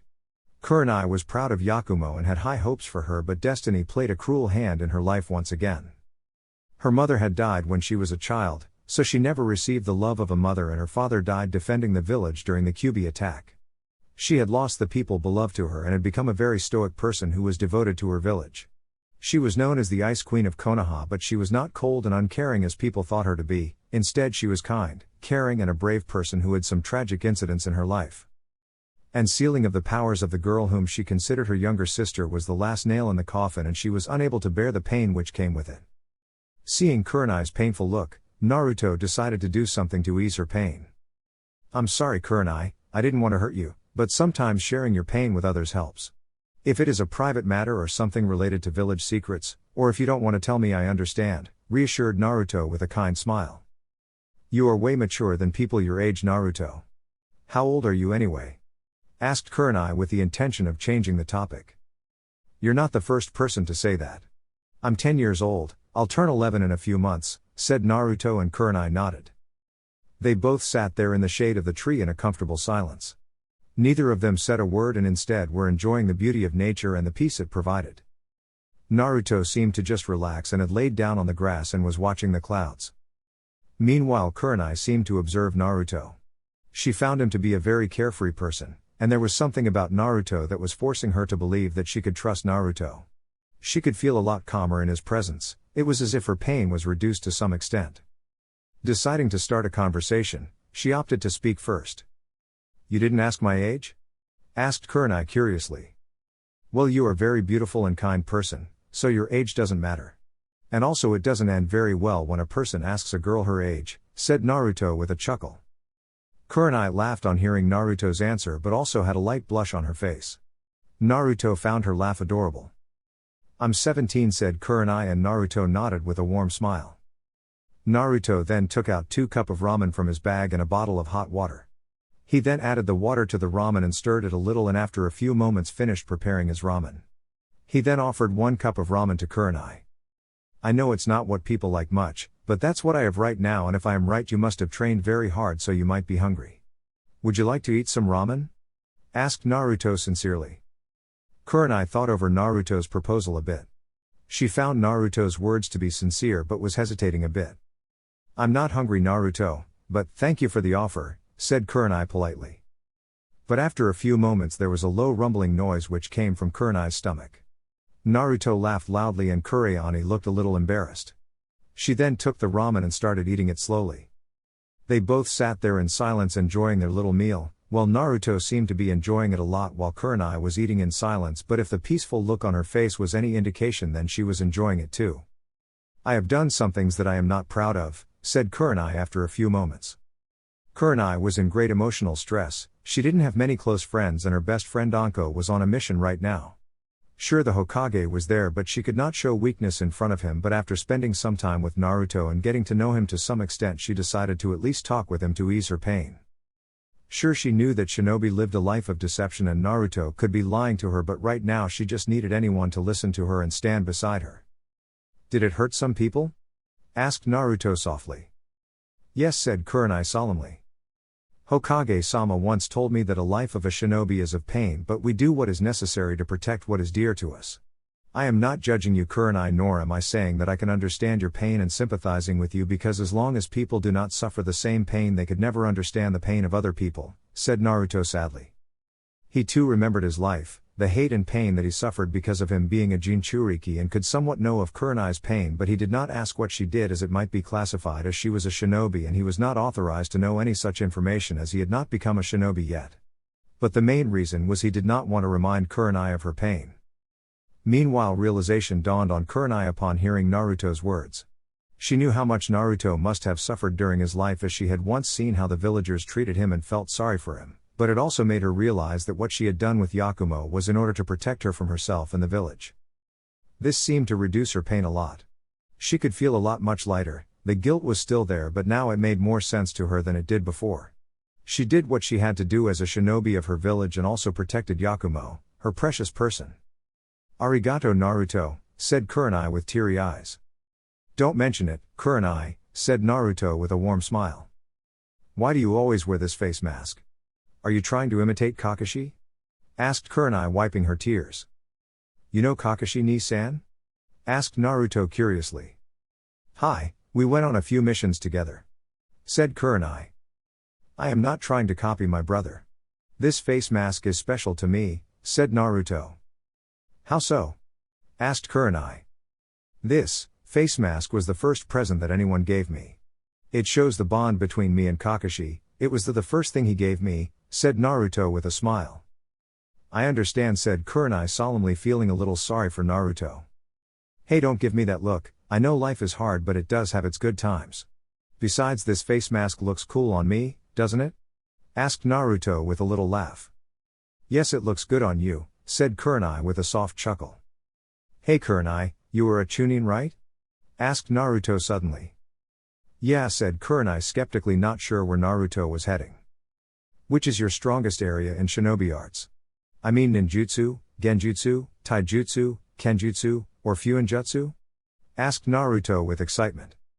I am skilled in genjutsu and a little bit skilled in fuinjutsu, said Kurenai. Really? Genjutsu and fuinjutsu? Asked Naruto. Why do you have any problem with genjutsu or fuinjutsu? Asked Kurenai, feeling a little insulted. No, not at all, Kurenai. Genjutsu is a very skilled shinobi arts as well as fuinjutsu. I find it very interesting. A shinobi could easily complete his mission if he could just disable an enemy's senses and distract him. This would avoid time wastage and some bloodshed. Also, the mission could be completed much subtly. But I am not much skilled in genjutsu, explained Naruto a little sadly. He did not mention that he could cast strong illusions with his Sharingan, as it was a secret. Oh, I thought you didn't like genjutsu. What problems do you have? I might be able to help you as I am skilled in this art, said Kurenai with a smile. She was quite happy that Naruto did not underestimate genjutsu like many shinobi, instead wanted to learn it, and as she was a genjutsu master, decided to help Naruto a little bit. Kakashi says that I have very large amount of chakra, and as a result I have not mastered enough chakra control to cast genjutsu, but I can dispel genjutsu as taught in the academy, said Naruto honestly. That makes sense, considering Jinchuriki always had large chakra reserves. No wonder he has difficulty in controlling his chakra, thought Kurenai. Well, I can help you achieve good chakra control in order to let you train in Jinjutsu, offered Kurenai. Naruto was quite surprised on hearing Kurenai's answer, and as such was a little skeptical about her reasons for helping him. Why would you help me? Asked Naruto with a little doubt. I want people to accept genjutsu as an equally skilled art as ninjutsu, and as a genjutsu specialist I would help someone who is interested in it, said Kurenai with a smile. Plus I would be able to do things differently this time and pass on some teachings, thought Kurenai hopefully. Well, you've got to volunteer for your dream, said Naruto with a smile. Thanks Naruto, said Kurenai warmly. Well, it's getting late, we should leave now, said Kurenai. Kurenai, would you like me to walk you home? Asked Naruto a little shyly. Kurenai just gave a curious look to Naruto. I don't mean it in a wrong way, Hokage-sama taught me that it is a gentleman's duty to walk a lady home. I don't mean any offense, but if you don't want it I can understand, said Naruto sincerely. It's alright, besides I would like your company, said Kurenai with a smile. Arigato, said Naruto. You seem to be a lot closer to Hokage-sama? Asked Kurenai. Yeah, he is like a grandfather to me, he took care of me and protected me whenever I was in danger, said Naruto. I'm sorry Naruto, said Kurenai a little sadly. It's alright Kurenai, besides I have Kakashi and my friends now, said Naruto happily, and Kurenai nodded. They walked towards Kurenai's apartment, chatting all the way about different things and enjoying each other's company. Kurenai was feeling a lot better than before, while Naruto was happy in Kurenai's company. After some time they reached Kurenai's apartment. Well, good night Kurenai, I'll see you tomorrow, said Naruto. Meet me at Training Ground 28 in the evening tomorrow at 4 p.m. I'll give you some pointers there, and Naruto, thank you, said Kurenai with a grateful smile. Anytime Kurenai, it was nice meeting you, said Naruto with a warm smile. He then turned around and was just about to leave when someone put a hand on his shoulder. He turned around and saw Kurenai looking at him. Would you like to be friends? Asked Kurenai softly. Would you seriously like to be friends with me? I mean, I am not much liked in the village, and also I am a bit younger than you, said Naruto, but was stopped when Kurenai gave a light flick to his forehead. Ow, what was that for Kurenai? Asked Naruto, slightly rubbing his forehead. Kurenai chuckled on seeing Naruto pout a little. Friends are not made on the basis of age, and I don't care whether some people like you or not, You are a good person Naruto and so I would like to be friends with you. Explained Kurenai.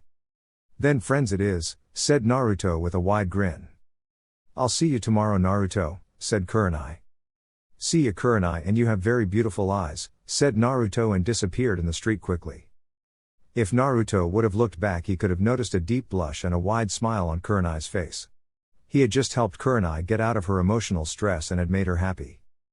I look forward to our friendship Naruto. Thought Kurenai with a wide smile. Chapter 5, A World of Lies and Deception. There were very few things in life that amazed Kakashi Hatake. He was fascinated by the strength of his own father Sakumo Hatake, who was stronger than the Sannin. Then his own sensei Minato Namikaze who could take on armies of enemy and decimate them in minutes. Next was Itachi Uchiha, the prodigy of the Uchiha clan who decimated the Uchiha clan on his own. But none of them could ever relate to the enigma that was Kakashi's younger brother Naruto. Naruto was like the reincarnation of Itachi Uchiha. He was a true prodigy of Konoha. At the age of 10 he had already mastered many ninjutsu, was proficient with genjutsu with his Sharingan and a good taijutsu fighter. Kakashi was not able to understand what Naruto couldn't do. He was already a formidable shinobi at such a young age, his thinking was on par with a trained shinobi. Naruto was a calculative person who thought before he acted. Naruto was soon starting to learn kenjutsu and in the future maybe fuinjutsu, and if his progress so far can be taken in consideration, Kakashi was sure Naruto would become the ultimate shinobi who would excel in every ninja arts. Naruto had surprised him again this time by creating his own jutsu. Kakashi and Naruto were right now standing in the Forest of Death. It had become their training ground since they started training a few years back. Naruto seemed to be a little excited while Kakashi looked curious. So what is this jutsu of your Naruto? Asked Kakashi curiously. It is a jutsu which I created after studying what you taught me about the Sharingan and its powers. It would be better if I showed you, said Naruto sincerely. Alright, go ahead, said Kakashi. Nisan, I would like you to cast a dangerous genjutsu on me. You can do it with or without your Sharingan. Requested Naruto. Why would you want that Naruto? You know that genjutsu can harm a person mentally, don't you? Asked Kakashi. I know but I have to test whether the jutsu I created works or not. Please Nisan, you can stop it immediately if I fail but I need to do this. Begged Naruto. Alright but don't blame me afterwards, said Kakashi. Which jutsu should I use? Maybe that one should be perfect. Thought Kakashi. Kakashi went through a set of hand signs and quickly executed his jutsu. Magen, Jigoku Koka no Jutsu, Demonic Illusion, Descending Hell Technique. Naruto looked around his surroundings but nothing seemed to change at first. Suddenly the air around Naruto started getting hotter and there was a loud noise from the sky. Naruto looked up and saw a large fireball the size of a giant boulder heading towards him at tremendous speed, and it could do some serious damage if it hit him. Time to test it now. Thought Naruto immediately and activated his Sharingan. Meanwhile Kakashi was observing Naruto precisely in order to stop the genjutsu if things got out of hand. He saw Naruto's surprised reaction on seeing the fireball heading towards him and wanted to know why Naruto was not doing anything, but what happened next shocked Kakashi. The fireball that was about to hit Naruto had hit Kakashi himself and engulfed him in its flames. Kakashi's entire body started burning as the flames engulfed him. Realizing dawned on Kakashi that Naruto had replicated his jutsu and used it against Kakashi. He then immediately formed the ram sign intending to dispel the genjutsu. But as soon as he dispelled the genjutsu he found himself in a dungeon bound by chains all over his body. There was entire darkness in the area and no one seemed to be in sight. Kakashi tried to unbound himself from the chains but found that his body couldn't move and he was paralyzed. What the hell is going on? I can't move my body. Thought Kakashi frantically. You didn't keep your promise Kakashi, said a voice. Kakashi looked around and saw his deceased teammate Obito Uchiha staring at him angrily.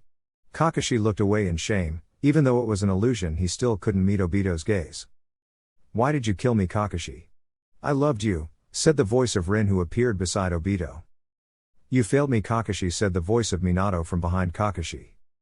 Soon one by one every person in Kakashi's life started appearing before him and started saying how disappointed they were in them. Kakashi tried to dispel the genjutsu but nothing seemed to work.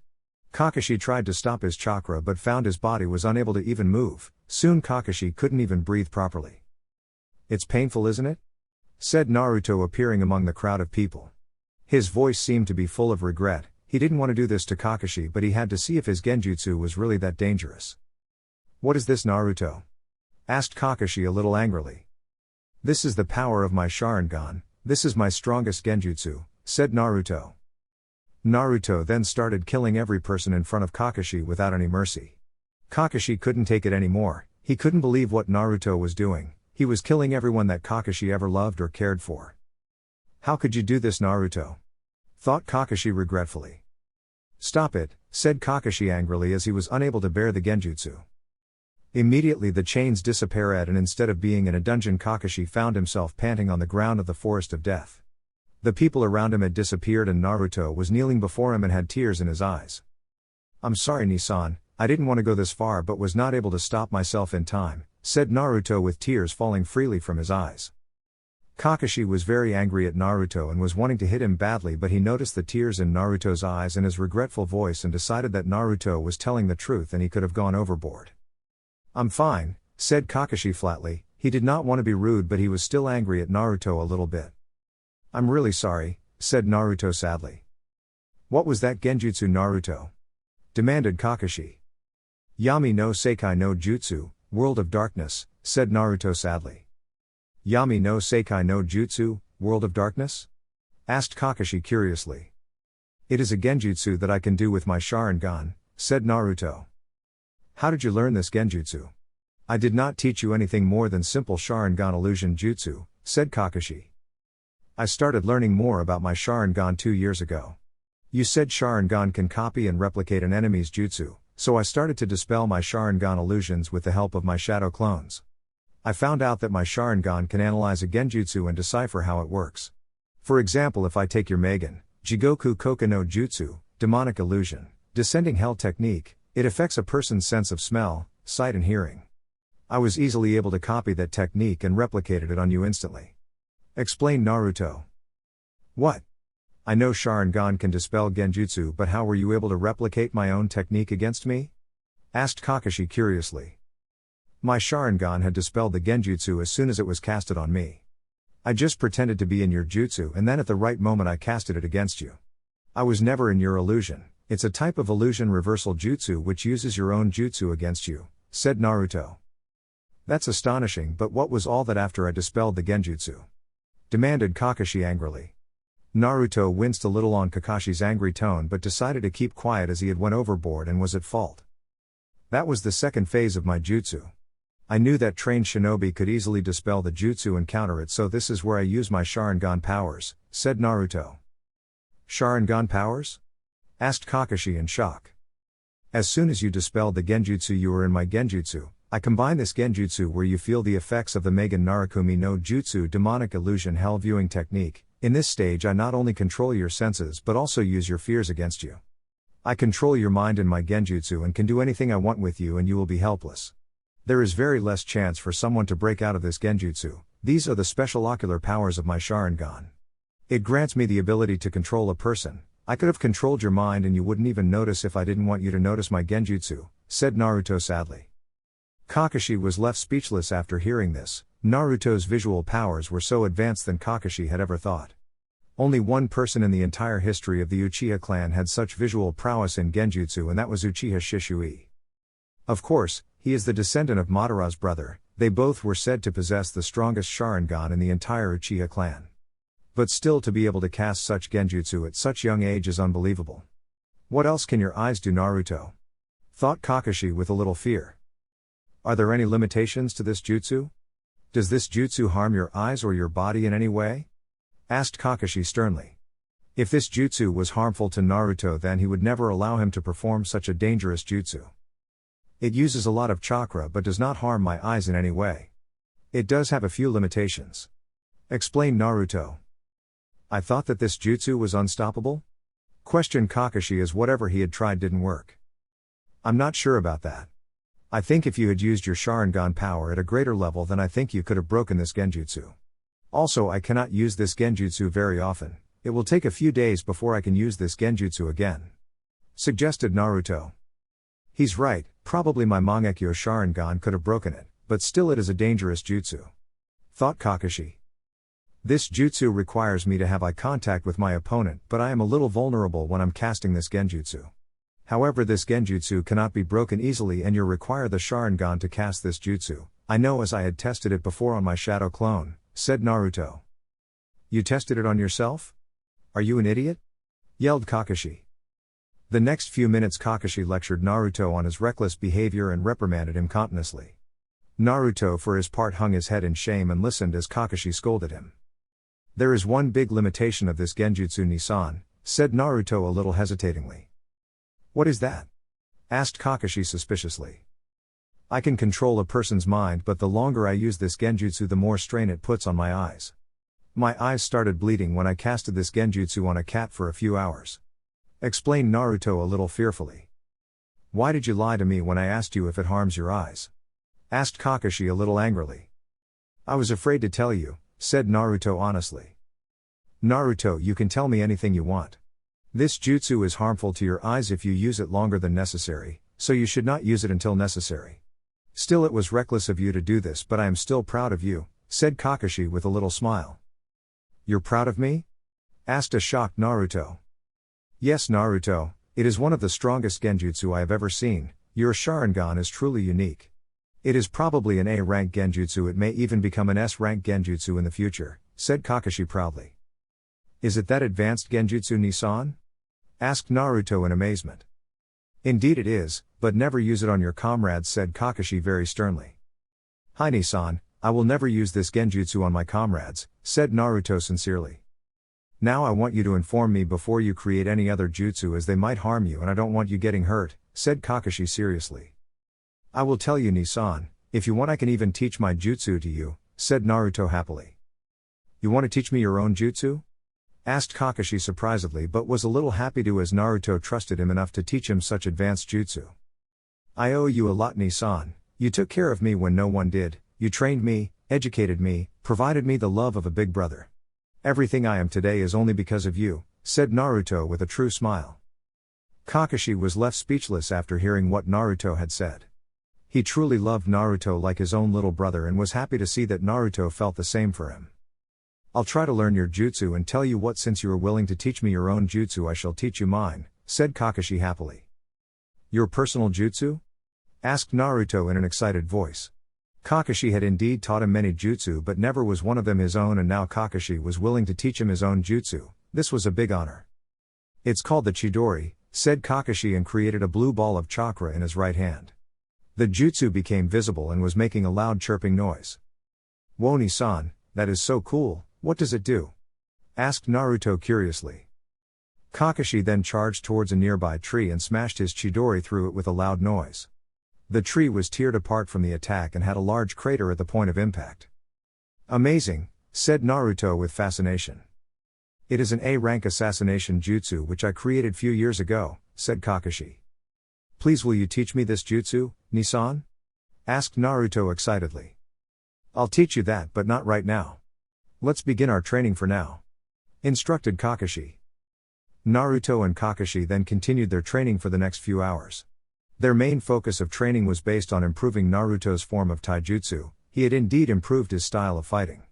Naruto's fighting style was dependent on his speed and agility. Anko had indeed trained him well with the heavy style, while Kakashi had taught him the Uchiha's intercepting fist, which taught him how to read and interpret an enemy's movements, and combined that with the heavy style made Naruto's taijutsu formidable.